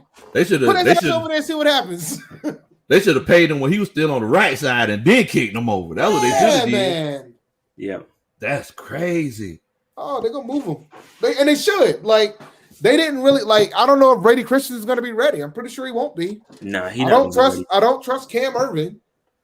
Trent Scott. I mean, if he wins the job, that's cool. But I mean, you can slide Trenton Scott and let Brady Christian somebody else play the right side. Move Taylor to the left. Yeah, I don't know, bro. I don't know what's gonna happen, man. But Marcus got a good point, though. I agree. If we do move him to left tackle, I would love to see them pick up Morgan Moses to play right. I would love it. That'll fit. Yo, a lot to be fixed instantly. That'd be a very good offensive line. Then Sam really don't have no excuses. Then he ain't never had no time like he's about to have. So. Yeah, I don't know, man. That still is one of the gaps in this offense right now. The biggest gap is going to be that left tackle. Even if you slide Moton over the left, I think they've tried that in the past. I think he's played a couple snaps at left, and I don't think it was that great. Again, he's a couple years removed from that, so I think you could absolutely try it. But at the end of the day, you experiment. Well, and for me, it's you play him where he's best at, and find somebody to play the fucking left tackle. Just you don't slide somebody over for potential, right? Like fix the problem. That's true. I don't disagree with you, bro. But is the solution on our roster right now other than sliding him to the left? Would he be better than Trenton Scott? I don't know that. But that's the thing you got to think about. Like, who's gonna be better at right? You just moving. You robbing Peter to pay Paul, Dave. No, but it's listen, not a soul on our roster is better to play right. But I think there's probably somebody capable to be more capable of playing in that position. It's about making the best line combination possible at this point. That's true. You can't. But and then no matter how you move it, you still gonna have a gap. Who's gonna play right? Answer the question, Dave. Who's gonna play right? I mean, put it out for competition, bro. Maybe Christian can win the right. Put it out for competition to play left. He'll win if he was in competition to play left. I'm pretty confident that he would win. He's gonna win on either side. Yeah. So do you want him blocking? Do you want Sam Darnold seeing Ghost in front of him or on his blind side? Which way do you want him to see Ghost? The thing is, though, you going off a question. I know he could play right. He's elite at right. You are playing with fire, moving him to left. Like he's good there. If it ain't broke, don't fix it. Okay. If you would just address the problem and stop trying to hide shit and just fix it, then you wouldn't have to worry about it. So, okay, you want to fix the problem? Let's fix the problem. Slide us behind the left, sign Morgan Moses for right. Let's go get Morgan Moses. They're not going to do that. But even then, Dave, so what if Moton is trash at left tackle? Then what? All right, then Yeah. we Okay. can So get him nobody cheaper. We can get him cheaper. thinking about We that. can get him cheaper. Nah. No. See, you ain't thinking No. about that. No, You it's just going up strategic. the assumption that he's just gonna automatically work. If he was gonna be Well, you know what? potentially I a got a good left response. tackle, I got a then response for that. why haven't they already I got a moved him there? response. I got a response, Sir Rashad. I got a response. He can't be worse than Cam Irving. I don't give a damn what you tell me. He can't be worse than Cam Irving. He can't be worse than Cam Irving. I don't care what you say. Right now, Cam Irving's starting. He can't be worse than Cam Irving. That might be true. He can't be worse than Cam Irving. I I don't can't care even what be you there. say. I can't even deny that. I can't even I'm not deny gonna that. disagree there. He can't be worse than Cam Irving. Because I see Cam Irving, I see barbecue chicken. That's all I see. Look, he can't be worse than Cam Irving, dude. No matter how trash if he comes out trash and be like, all right, if he's trash, the Cam's probably garbage because he's probably still a better option. Like I think Trenton Scott's going to win a job, bro. I really do. Like I agree. I think I said that a while back that he's going to be our left tackle this year. Yeah, I think Trenton Scott's not terrible. He's not terrible, but I just wish we would just fix the problem. Like if you just I'm not going. The draft is over, but you got to fix the problem. We can't continue to kick the can, bro. And then you got a guy that's already quote unquote seeing ghosts. Like you don't then go into the season and what else with Cam Irving at your left tackle. You know what else we have too? We have a GM that historically has not done a good job getting an offensive line for their quarterback. Bingo. That is true. So get ready, guys. Well, we can't put all that on him. He came from an organization that has a quarterback that's complained about. He came from an organization that currently has a quarterback that's complaining about the lack of protection. Yes, agreed. That is MVP caliber quarterback at that. But I think Fitterer's going to try. Thing is, though, every quarterback going to complain about lack of protection. Even if they're the least sacked quarterback in the league. It's levels, yo. It's levels. Dog. Every single time I watch the Seahawks game, Russell Wilson. Yeah, it's levels. I'm trying to defend him. My thing is, man, like I think sometimes like quarterbacks that run, they typically don't get that good of a line because it's already assumed that he'll just get his way out of it. Get away, yeah. Like running quarterbacks always get sacked more. Like I say it all the time, man. There's a reason why Tom Brady picked Tampa Bay. There's a reason. Yep. He looked at that line New England had, and he was like, "Nah, I want that." Yeah, and then you look at Mahomes. Look, Mahomes got beat up in the Super Bowl, and look what happened. They fixed that joint immediately. No hesitation. Like we paying that man $50 million to him get killed like that. They protected the investment. Yeah, that's what you're supposed to do. Look at us. We out here. Oh man, you know what? I'm moving on because I'm about to get mad. I'm about to get mad. What's the next ranking, man? Matt Paradis. He's a little slightly above average center. Slightly above Matt Paradis. Again, middle of the pack. But I think he had a rough start with us. But then he kind of put it together the last couple of years. He's a bit older. He's coming into, I think he's got one more year on this deal because he restructured. So we could have Paradis around, but I think he's going to have my guy David Moore breathing down his back here next year because I think he's going to be able to take that spot and play center, hopefully. But yeah, Matt Paradis again. Top 14 center in the league, so it's not bad. I could definitely see that. He's a serviceable center. Yeah, he's serviceable. I like him.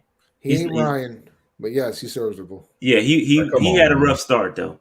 He did. He was not good. He was not good his first year. He was not good the first year, but he's putting it together. He's putting it together. On offensive lines though, it kind of takes a while. Very seldom you see a guy that just comes in and just. The problem is that we've been out here changing the line like it's musical chairs for the last 4 or 5 years. There was some crazy stat I saw on Twitter where like we've had a starting left tackle, different starting left tackle in 8 consecutive years. 8 consecutive years. Ever since Jordan Gross was left, we haven't had somebody playing left tackle the same consecutive years. Do you understand how terrible that is? I can't even complain about our offensive line now after hearing that. I didn't know that y'all. It's bad. I didn't know y'all was struggling like that over there, man. That should be a Family Feud question. It's bad. Like Byron Bell, Russell Kuhn, Trenton Scott, Chris Clark. Chris Clark. Jesus, man. It's been And bad. I can, Whew. yeah. It's been bad. I gotta look. I'm gonna have to look the list up because I don't even know all the cats. Oh, Michael Orr. Forgot about Michael Yeah, Orr. Michael Orr, yeah. Jesus. Oh, Bad. Matt Khalil. Matt Khalil. How could we forget? How could we forget Speed Bump? I'll try to forget things, to forget terror in my mind, okay? It helps with my anxiety when I forget those things. I think it goes by majority of games played in the season. Yeah, I said Byron Bell, man. Who can never forget Byron It's Bell? tough. It's tough. Wait, well, hold on. What's up with this Speed Bump nickname? I've never heard of this. Speed before. Bump McGee. Cameron Jordan, man. Cameron Jordan, dog. Name that dude Speed Bump, dog. Speed What? Bump McGee. Yes. Oh my God. Called him Speed Bump McGee. Cameron Jordan so disrespectful, man. Super disrespectful, It's man. Dog, Disrespectful, is bro. it? But here's the question: is it disrespectful when it's true? And y'all know I hated that signing. I said that shit was gonna fail as soon as I heard he signed the deal, bro. I said this is a failure waiting to happen. I think back then we were doing our show in the hotel rooms and shit, and I said he's a failure. It's not gonna work. It's not gonna work. Man, that's crazy. Yeah. Not good, man. Not good. Yo, Marcus said Byron Bell is better than Cam Irvin. If Byron Bell is better than Cam Irvin, we in a world of hurt. Yeah, we in trouble. We in a world of hurt because Byron Bell wasn't great.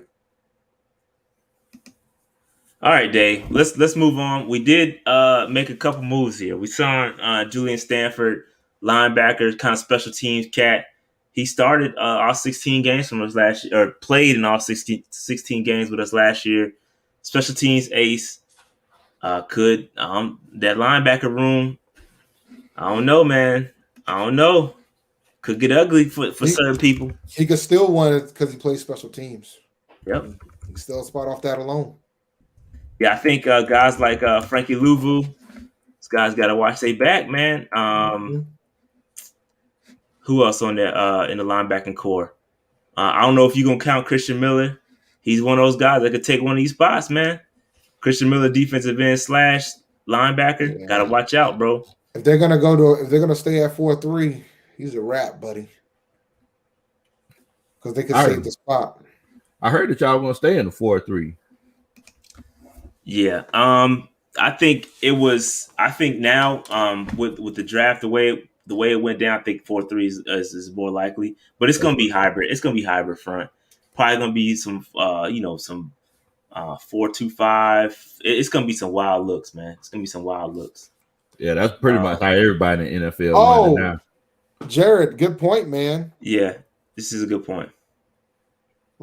So, DJ Moore, shout out to Jared for the super chat. DJ Moore wasn't mentioned as a top 32 wide receiver, which is absolutely insane. Absolutely insane, bro. Straight up, but that's what happens when you in a small market team, bro.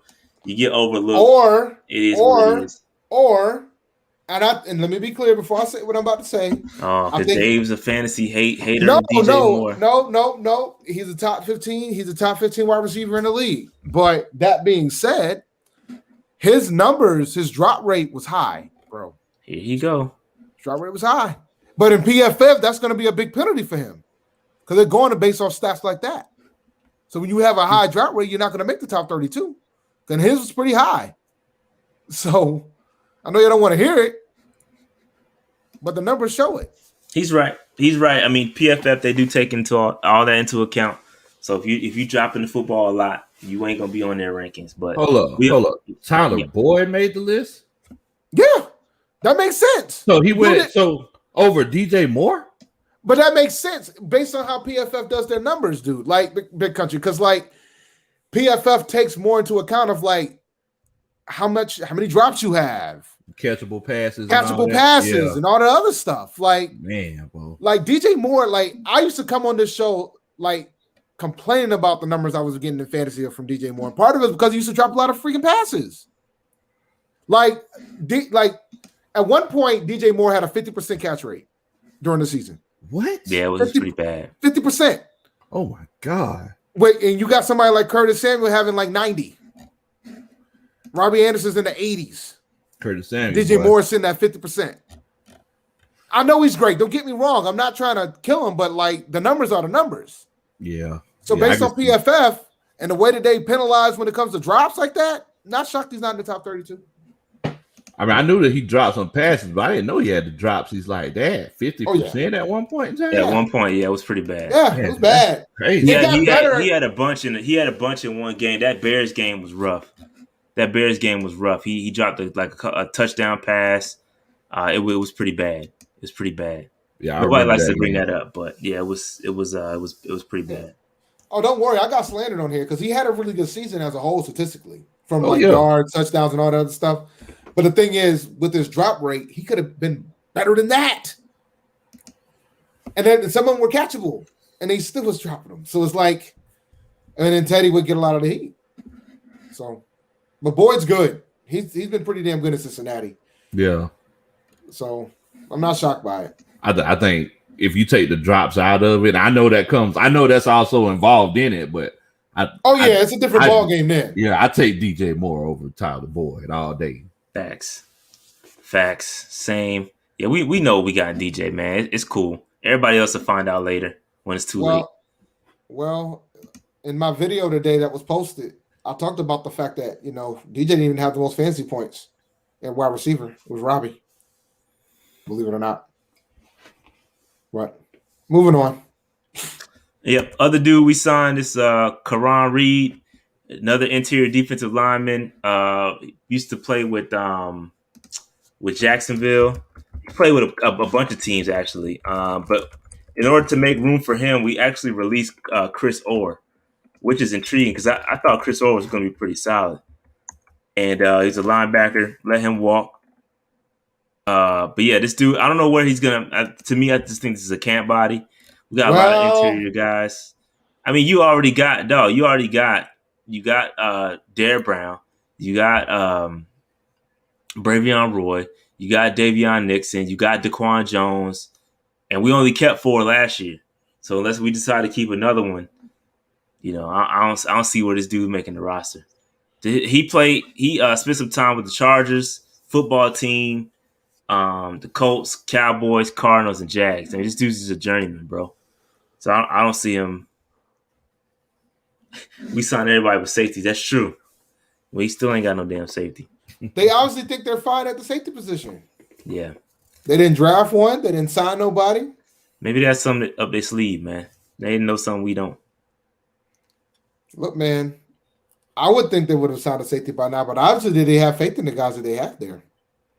And then they have Jeremy Chin listed as linebacker, so obviously they're not gonna put him back there.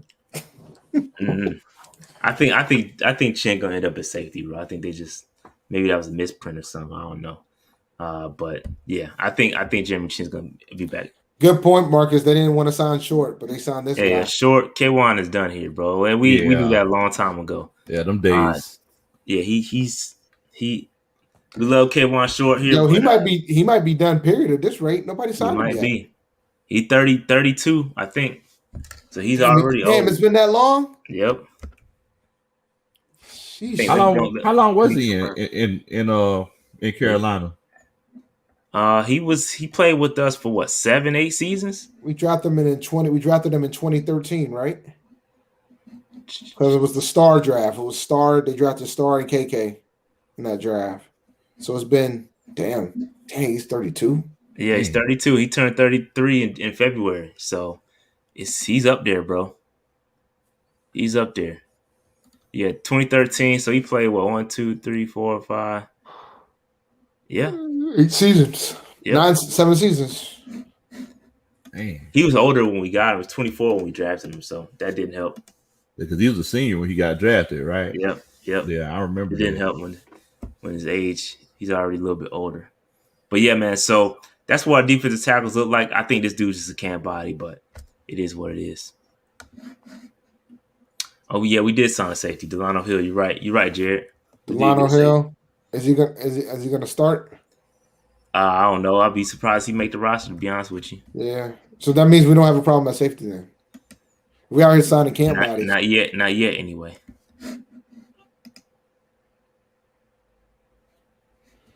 I'm not trying to put respect on anything. I'm just Keep it going a off the buck. numbers, He's bro. what he said, Dave. Appreciate the super chat, Nicholas. Bro, the numbers are the numbers, man. I think DJ Moore's the number one wide receiver, but the numbers are the numbers. Keep it a buck, he said. Robbie Anderson had a better catch rate than DJ Moore. What you want me to say?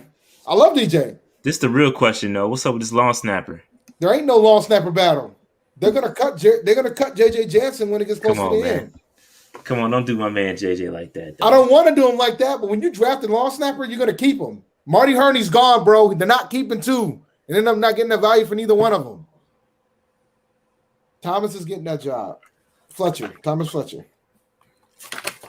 All right. No, Corey Davis is not better than DJ Moore. All right, so every Thursday, catch me on ESPN Upstate, 1 p.m. Up there with the Rob Brown Show, man. Super cool cat. Every Thursday, you can download the Odyssey app, catch the replays. So super cool. Been having a lot of fun up there. We supposed to catch the Saints game together. He's a Saints fan. So week 2, he want to get some tickets and ride out to the Saints game. So we'll see what happens with that. But cool dude, man. Rob is cool cat. All right, that's pretty much all I had, man. That's all I had, Dave. I don't think let me check the voicemail, see if we got any voicemail. You got any smoke or want to cuss Dave out? Call 704-759-6562. I don't know why somebody want to. I don't understand why somebody want to cuss me out when I'm just. If you want to cuss Dave out, again, that's 704-759-6562. We'll get you live on the air. I can check to see if there's any voicemails right now. And while those are coming in, let me switch. But I will admit, DJ Moore is being disrespected. But from the standpoint of like how PFF does their scoring, I'm not shocked by it. Oh yeah. He's definitely. Yeah. So they're gonna see pretty soon. Just like y'all was saying, man. It's a small market team. There's certain teams that just don't get respect in the NFL, and unfortunately, the Panthers are. The Falcons are one of them too. We're not a small market team. We just don't get any respect. That's all it is to it. Yeah, they don't like the Southern cats, man. Nah, they don't like the Southern boys. I don't know. So man, so you're from Atlanta, so I'm assuming you're a Hawks fan. So I know you amped up about the fact they took out the Knicks in Game 1. Ah man, that was crazy, bro. It was crazy. It's been a long time since we had any kind of success like that in the city, man. So that was a very surreal moment. I'm actually going to be going to the home game on Sunday. On Sunday, I'm going to be there. So yeah, we real fired up about it, bro. That's what's up, man. Unlike my Boston Celtics fandom behind out here making the playoffs, I'm hoping that we'll win a game or two. Oh yeah, they'll get a couple of. I got a question. Can you be a Panthers fan and a Hawks fan? Yeah. How does that work? Well, if you were old school and you never rooted for the Hornets as a kid, you rooted for the Hawks. Yeah. And you never converted when the Hornets showed up. Kind of like Panthers fans who were Redskins or Washington football team fans, and then when the Panthers showed up, they remained Washington football team fans. That's true. One town, one team, man. You can't jump.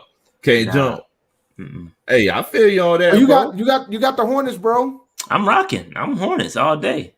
I'm not a big NBA dude, man, but I started watching NBA when the playoffs happened. So I watched the play-in games, and I've been watching LaMelo a little bit.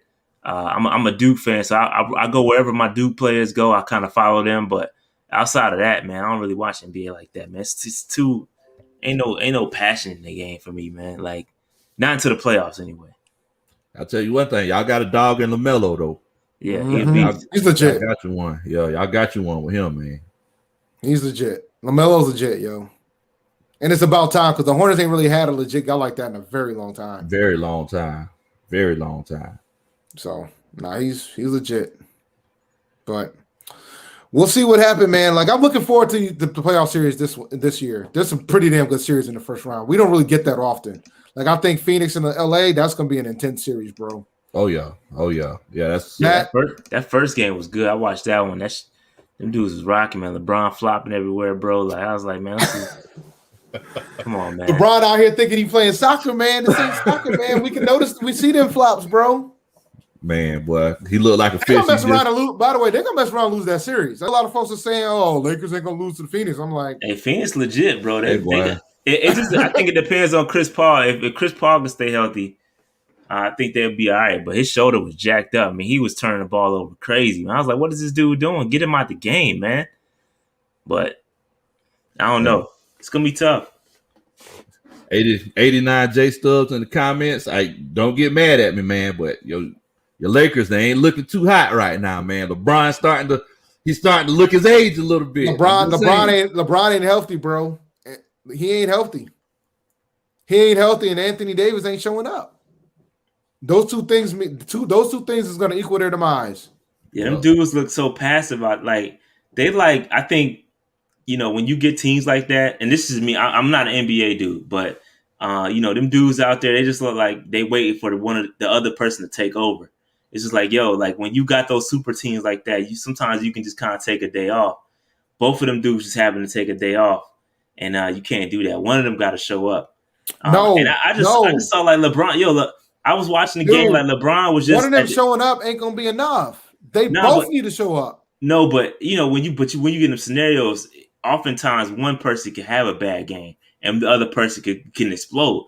But I was just, even as I was watching the game, I was like, it was at the end of the game. I think the Lakers were still in striking distance and LeBron was just chilling. Like, I know he's a pass first kind of dude, but fam, you got to take over, bro. And that's been my biggest critique of LeBron, like back for a long time. And I rock with LeBron. I'm not a LeBron hater.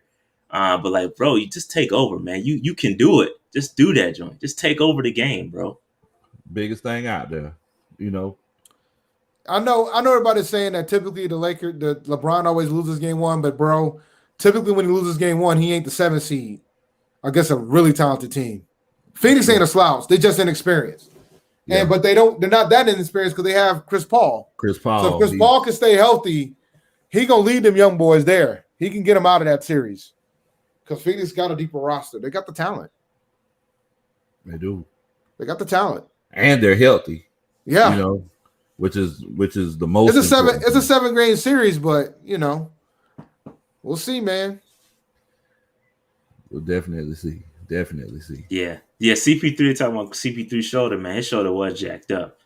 It didn't look good, man. He gotta get right. Take a game off, do what you gotta do, get that shoulder right, bro. Because it did not look good. My man was just turning the ball over. Chuck, the reason why we're talking about basketball is because we don't need to talk about a free safety position that our team has already shown. Why you even like I'm having fun. Let me have fun. I'll read the chat. If you want to talk about the free safety position, we already have our free safety. Whoever is going to be there is going to be there. We're not going to pick up anybody. Our team's already shown that they're not interested in picking nobody up unless somebody gets hurt. I'm not going to wish that on anybody. So I did want to ask y'all while I had y'all on here because I definitely respect both of y'all's opinions. I know y'all gonna give it to me straight. Who's winning NFC South, man? Like who? The Bucks. Okay. Yeah. Unless some drastic changes. Did Tom Brady get injured? I didn't hear about it. Yeah. I think number 2 is up. The second place is up for the. Yeah, I think it's wide open after that. That's wide open after that. But number 1 right now is the Bucks. Yeah, it's the Bucks. They brought everybody back. So I got this. So this thing with the Bucks. First of all, I don't feel like the Bucks should even been in the Super Bowl. They should have lost to the Packers, but that's not. No. They should have lost to the team. What? They should have lost to the team. Oh, you're right. I forget about that. Anyway, I don't feel like the Bucks are good as everybody says they are. I'm sorry. I don't know. I don't know for sure, definitively, if they're going to be that team this year coming up. Does Tom Brady have enough Geritol to make it until the end of the season? With that defense and that line, bro, he don't need that much Geritol. He's got enough pieces around him that he doesn't have to be that great. I think people don't want to hear the facts about Tom Brady, but the reality is when you look at the Tom Brady 7 Super Bowls and look at the teams that he had around him, it's some pretty damn good teams around him, man. Yes. Yes. Like nobody ever talks about it because it's going to be the aura of Brady. But when you sit down and look about his first couple Super Bowls, he didn't win them joints. He didn't. He's the luckiest Everybody man else around him won them joints. Luckiest man in sports. Luckiest man in sports. You know, Tuck rule got him there the first time. Like, but y'all don't look, man. They know they're not ready for those discussions. I ain't even have to call him a cheater. That's too easy. I'll just talk about everything else. Dog, that damn defense that they had in 01 and 04 and 05 was pretty damn good. Yeah, you're right. You're right. Pretty damn good. They were really good. That was a really good defense. Always had protection. Defense. Always had a decent running game. Well coached. Well coached team. Definitely. Yeah, I agree with you on that, bro. Like, I mean, maybe I'll give him the credit for the Atlanta comeback. Sorry, man, but I have to give him that one. I have to give him that one. Come on, bro. I have to give him that one. Come on, bro. Nah, I ain't gonna lie to you. I can't give him credit. I can't give him credit. That was all on us, bro. I would say y'all gave him that, bro. That was all on us, y'all handed him that. I can't give him credit. Listen, we could have just took knees and we could have won the game. You know, yeah, that's true. You know, Kyle Shanahan's ego got in the way, man. Kyle Shanahan, hey, bro. And then he did it again against the Chiefs in the Super Bowl. Ego got in the way again. And don't forget that he lost the playbook like 2 days before the game, and all of a sudden, the New England Patriots assistant coach found it. So I mean, we ain't even gonna go there. We ain't gonna go down that rabbit hole. I said I'm not gonna talk about the cheating allegations. I'm just saying. Normally the Patriots have a pretty damn good squad. They do. Brady had Randy Moss and Wes Welker as his wide receivers, and they didn't win a Super Bowl with him. And that should tell you something. So for everybody everybody's going crazy about where Julio Jones is going to go, like that's not going. That doesn't mean that you're going to the Super Bowl. That's all I'm saying. Yeah. We've had Julio Jones for 11 years, and we've had great offenses for a long time. In the day, you got to have a well-balanced team. Mm-hmm. And y'all know that yourself. And whenever y'all had a well-balanced team. Cam was playing out of his mind, and y'all went to the Super Bowl and got smacked. And I was scared. Elite defense. I was scared of Denver. I never was a Patriots fan until the AFC. Speaking of Denver, it's a lot of people out there saying you a Von Miller lookalike, dog. I know. That's what the streets is hilarious, yo. That's what the streets is saying. Is that Von Miller on the stream? That's what the streets is saying. If that was the case, I should at least get Kwame Brown likes at that point. Kwame Brown views. Like at least give me that. Like be like a hybrid, South Carolina, and at least give me that. You know what I'm saying? Man. But yeah, man. I think the NFC South is gonna be wide open. Number 2 anyway, second spot. It's gonna be fun, man. I'm hoping we got to get some dubs against the Falcons, man. I'm about tired of losing to y'all, bro. Hey, y'all got us last year. We got one, but we should have had 2. But it is what it is. But we got to start getting some more dubs. I'm tired of losing to y'all. Hey, man, I'm definitely ready for the season, and I definitely want to try to hook back up, before the Falcons and Panthers game, and we're gonna chop it up, bro. Yeah, for sure. We're gonna probably run it back. Probably do an NFC South roundtable. Get my boys from Pewtercast on. I might try to get Deuce from Who That Confessional. Might try to get him up here. And Big Low Country, we're gonna have you in here, so it'll be fun. It'll be fun. I haven't done one of those in a long time, so we'll have to link that back up for sure. Who's a threat to the Bucks? In the NFC South, nobody. In the NFL, Chiefs. Chiefs is always gonna be a threat in the AFC. In the NFC. In the NFC. I think the football team defense. Defense. I think their defense might be able to keep them in there. The Niners, if they get the quarterback situation right, they got a lot of talent around that team, man. Seattle is always a threat with Russell Wilson back there. But in the NFC South, there's hardly anybody. NFC North, Chicago, I don't know. I mean, it feels as what everybody thinks he's going to be. Maybe Chicago. I don't even know if we're gonna see Fields this year. I'm not ready. I'm the same way. I don't know, man. I'm the same way, yo. Maybe like halfway through, something like that. Sit him. No need to bring him in there that quick, yo. Just don't mess him up before you. Don't destroy him too early, man. Let him get his confidence right. Exactly. I guess it depends on what Aaron does. I mean, I know he said that he don't want to come back, but I mean they got a good team. He didn't show up to OTAs today. He always showed up to OTAs, even though he didn't have to come. So he was historically always there. That man didn't show up. I'm telling you, that man about to be out here popping on Jeopardy, man. They go out from that job, he can be like, deuces. He wants the GM fired. They're not going to fire the GM. The pride ain't going to allow it. They ain't going to do that. They ain't going to do that. They ain't going to. The NFL is starting to turn into the NBA where guys are starting to get their power. And if they don't want to stay somewhere, they're just going to tell you that they don't want to do it. It ain't like it was 10 years ago where they're like, well, look, you got to play out your contract. It's not the same thing. Speaking of that, any Deshaun Watson getting his situation coming to an end. Any thoughts or any trepidation against bringing Deshaun Watson to the NFC South?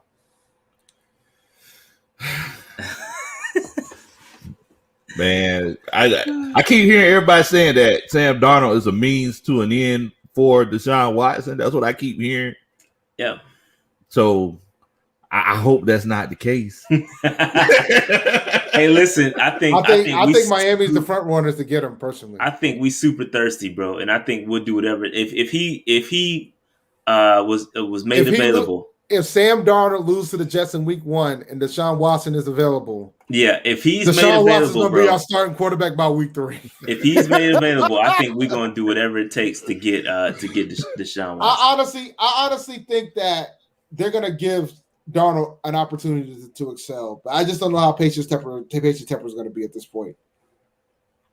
Like I don't see a scenario that we go after him this year with us taking Darnold. In my opinion, I was joking about the Week 1 to Week 3 thing, but I think we're good. I think our saddle's going to be at Darnold for a minimum this season, and then maybe we get him the next offseason if he's still sitting there. But I think Miami's probably going to be the front runner to go get him. I don't think they're going to be willing to wait for Tua, especially if the GM thinks they have the opportunity to win right now. If they just had a quarterback that's good, and they have the talent, or they have the talent in Miami to do it. I think they should just give Tua a shot, man. He didn't have a chance. I don't disagree. I don't disagree. But listen, man, Miami hasn't been in the bowl in a very long time. It's been a minute. I think I was like 2 or 3 when they went to the bowl. I don't know how true this is, but it said Marcus saying Nick Caserio's perturbed because Fitter would constantly call him asking about Watson. That's hilarious. I don't know how true that is, but it'd be crazy. But the thing is, now that he's perturbed, he ain't gonna get nothing for him hardly. Exactly, because the leverage is gone now. Yeah. Like the best. That's why I think Miami's gonna be in, because Miami might be the only one willing to give what they want or close to it. Carolina's not gonna give what they want. They wanted 3 first-round picks. Like they're not getting that. They ain't not from Carolina. That. Y'all ain't gonna give that up. I don't know, man. We'll see what I think. Marcus said you definitely throw Sam away if you can get Watson. That's a fact. Would y'all be willing to give that up though? Like give 3 first round picks for Deshaun? I don't think I want to. Because I don't think our roster is good enough to get us there yet. Yeah. I don't know, man. I don't know. So you don't know. So I gotta see what it looked like first. I gotta see what because I do think they're gonna be. I don't think we're gonna be picking in the top 10 no more. I certainly hope we would. Nah, I don't think so. If it's not a top, if we're picking in the top 10 again, we're gonna be doing more than exactly after somebody in the top 10. We're gonna be looking for a new coach. Exactly. So I wouldn't be against it if there were picks in the 20s. I wouldn't be mad at that point. I wouldn't be mad. But yeah, I can see that. I get a new coach. Maybe I can get Dan Quinn. Why the hell we want to do that? Nah, we good. Man, do you think Dan Quinn will get another head coaching job? I don't think he will. Oh yeah. So? Yeah. Oh yeah. You gotta think, man. The NFL is all about nepotism, man. It's all about who knows who. So of course he's gonna get another shot, Dave. Yeah, he's gonna get another shot. Think about Marvin. Look how long Marvin Lewis kept his job. Like, but think about why he kept his job. He was the coach of the Cincinnati Bengals. He took them dudes like 5 consecutive playoff appearances. Of course, he should keep his damn job. He made the Bengals relevant when we never thought it could happen. But think about how many franchises are out there that are like the Bengals who would take Dan Quinn just because Pete Carroll says, "Oh yeah, he's a good guy." I mean, he'll get another head coaching job. He definitely will. He doesn't deserve one, but he'll get one. Well, I think the Super Bowl appearance that gives you some level of earning to get another opportunity. But Dave, you should teach. If there's anything that you teach the football team, is that you should fall on an onside kick, bro. If there's anything that you should teach your football team. So for that reason alone, I don't think he should get a head coaching job. But like I said, he'll get a head coaching job. Yo, folks think that Cliff Kingsbury is going to get fired this year? No. No way. Nah. Unless they're like the Bengals might fire their coach. They're terrible so? Game. Yeah. I mean, Burrow, he was hurt like so. Most of the season. This is third season, ain't it? As coach, the coach's third year, ain't it? Nah, this is second coming up, ain't it? I can't remember. Yeah. I believe this is his second year, if I'm not mistaken. Now, let's see. Let me find out because I'm curious. Yeah, I believe this is his second year. It might be his third. Nah, I think this is the third year, man. I'm about to check. Zach Taylor. Nah, he's coming up to his third year. He was a coach. Okay. So yeah, he might then. Dog, he coached that team to the worst record in the NFL his first season. And he didn't lose his job. You telling me that if he has a terrible record again, he ain't gonna lose his job in 2021? Yeah, he might have to go. The pain is approaching for him. Now, Abel, he asked a question in the chat. He said, "Would you put CMC in a trade for Watson?" I would. In a heartbeat. Really? In a heartbeat. Yeah. In a New York second. I think I would too. But in a heartbeat. I know that y'all love CMC out there in Carolina. I love him, but I don't love that contract. In a heartbeat, I would trade his ass. I would easily. Now y'all let me know though. Did we get a good running back in Mike Davis? Oh yeah. Mike is a beast, bro. Okay. He's a beast, man. It's all about opportunity for Mike. Like Mike is a dude. He gonna stay healthy. He's gonna be out there. He can catch out the backfield. And I did a whole study on this. And we when CMC went down, Mike Davis stepped in and was given essentially half the work that CMC would get if he was healthy. And if you extrapolate the numbers, the touches, and if you gave Mike Davis the same amount of touches that CMC got, the numbers would have been extremely close. So that's how productive. Yeah, that's how productive Mike Davis can be if given the opportunity. Mike put in Mike work. Is a beast, bro. He's a big dude. He can run. He's physical, run up the middle. He's shifty enough. He can run decent routes. He can catch out the backfield. Mike is a really good running back. I like him a lot. Yeah. Speaking of that, ain't Todd Gurley still out there? He still ain't signed yet? He still ain't signed yet, bro. That's crazy. Man, no arthritic knees, bro. So, can't be out here trying to run the ball, knees popping and cracking. So that zero RB strategy, man, Mike Davis, I'm thinking about it. I just got to figure out that backfield situation in Atlanta. But if you go zero RB, back there? Ito Smith's still there, right? No. Are he gone too? Ito Smith gone. So on the depth chart right now, our number 2 running back is Cordero Patterson. That's right. Y'all got Cordero, yeah. Cordero Patterson. Yeah, give me Mike. Sign me up for Mike. I'm telling you, Mike is gonna be a beast. If y'all give him the touches, give him the carries, he's gonna be a problem. He's gonna be good. I know that he made a lot of people miss last. I think he was like 3rd or 4th in the league last year. He's a beast, yo. He was good. That's good. That's He was good. good. And Like again, Mike Davis reminded me of how much I hated McCaffrey's contract. I love McCaffrey yep. as a player, And that's why I tried. It's opportunity. but It took me a long time to get to that point to realize it's all about opportunity, bro. Yeah. Like you give this dude 30 touches a game, he's gonna be a beast. If you only give it to him 10 touches a game, then he not gonna produce like you want him to. That's so, true. but I give him the ball. I think he'll be a good, and he's durable too. He got nicked up a couple times, and we try to protect him. Went to a three-headed monster at some point, just because we ain't had nobody else at the time.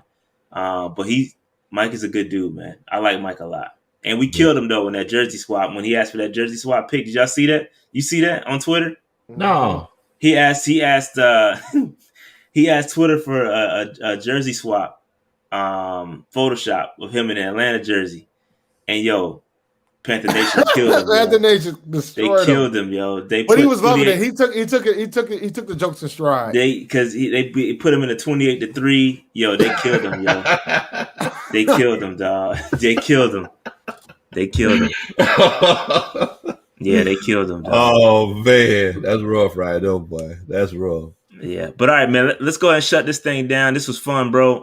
Again, hey, appreciate you coming through. If you not subscribed to Big Low Country, go over there. I'm gonna put his channel in the description box. I think you approaching 1K. Yeah. So we gotta get you. We helped Pantherology get the 1K. He got it a couple weeks after he came, or a week after he came on the show. Yeah, a couple days after he came on the show, he got up to 1K. So if you want to know what's going on with the Falcons, again, sometimes you got to keep your enemies close. All right. So go over there, subscribe to Big Low Country. Good dude, entertaining. And hey man, sub up, man. Again, it don't cost you nothing. It don't cost you nothing. It's free. Just go over there and hit the sub button, and it opens up all kind of doors. I always tell people that. Sometimes you get these small. It took us a long time to get to 1K. Once we got to it, the momentum kept going. So just go over there, hit the subscribe button, man, and sub up to my man. That's great, bro. Anything you want to say to the people? Hey, bro. First of all, I want to thank y'all so much for letting me come on and chill out with y'all. Like I said, I've been watching y'all for a long time. I just started my channel. I just started really posting stuff on it about 5 or 6 months ago, and we've been doing really great. I'm a former football coach, and I do film breakdown and film studies and everything like that. So if y'all would like to get together sometime, we need that. Just let me know, and we could get together and coordinate something, and we could do some film study on some past games, or if there's something that you want to break down about your team, just let me know, and we'll definitely get together. What's your coaching background? Go ahead. So I coached I coached in the high school level, started off on the defensive line, moved to defensive coordinator. I was also a QA coach, and I took over as a head coach for a while as well. So I pretty much break down everything. I also was an assistant in college on the college level as well. So I really break it down whenever y'all get a chance. Yeah, man. That's dope. Yeah, we're gonna have to link up. Definitely. Real quick, Tyree, we're gonna be in Spartanburg. I know I'm gonna be there. Dave got to talk this. He got to ask permission for his wife in order for him to be there. I don't know how that's gonna go over since he had asked for that money for Brandon Zilstra. So I don't know how that's gonna work out. Well, the problem is that she went down to North Carolina the week before. So we'll see. I don't know. I gotta figure it out. Yeah, but I'm sorry, Rashad. No, go ahead. Granddaughter said that I need to do a 1K giveaway. I actually am doing a 1K giveaway. So if y'all help me get to 1,000, we'll definitely be doing the giveaway, man. Hey man, see, Granddaughter's spoiled because he actually is a Dolphins fan. He been subbed up to this channel for a long time, and I do giveaways all the time, just randomly. I used to do a giveaway on every 1,000 subscriber. I used to do a 1K, 2K, 3K, 4K. So every K I used to give something away. And then we went from 5 to 10 super quick. So I missed a bunch of Ks. So I try to give, and of course we launched Patreon. So a lot of our stuff is our giveaways are tied to Patreon, but we still do a couple giveaways every now and then. But yeah, man. So he just spoiled, man. Don't mind. He spoiled. They spoiled, man. I spoiled my people over here. Shout out to Grandazza though, man. Yeah, He be out here. Yeah. He be out here watching in the fantasy streets, man. 100%. But yeah, man. So yeah, go over, subscribe to Big Low Country. I put the channel in the description box. Hopefully, get this man over 1K, man. It's a lot of hard work. We be grinding out here. So just drop a sub for the support, man. And like I said, keep your enemies close. You gotta know what's going on over there. Gotta know what's going on. Gotta know what's going on over there. All right. That being said, we're gonna close this thing out, man. Go over, copy you a PNP t-shirt. Just drop these joints. Go over to Manscaped, get you something. I don't know, man. Any way you can support, hit the sub button, like button, all that stuff. We lit, man. Appreciate y'all support. That being said, we out. Peace out. Peace, guys.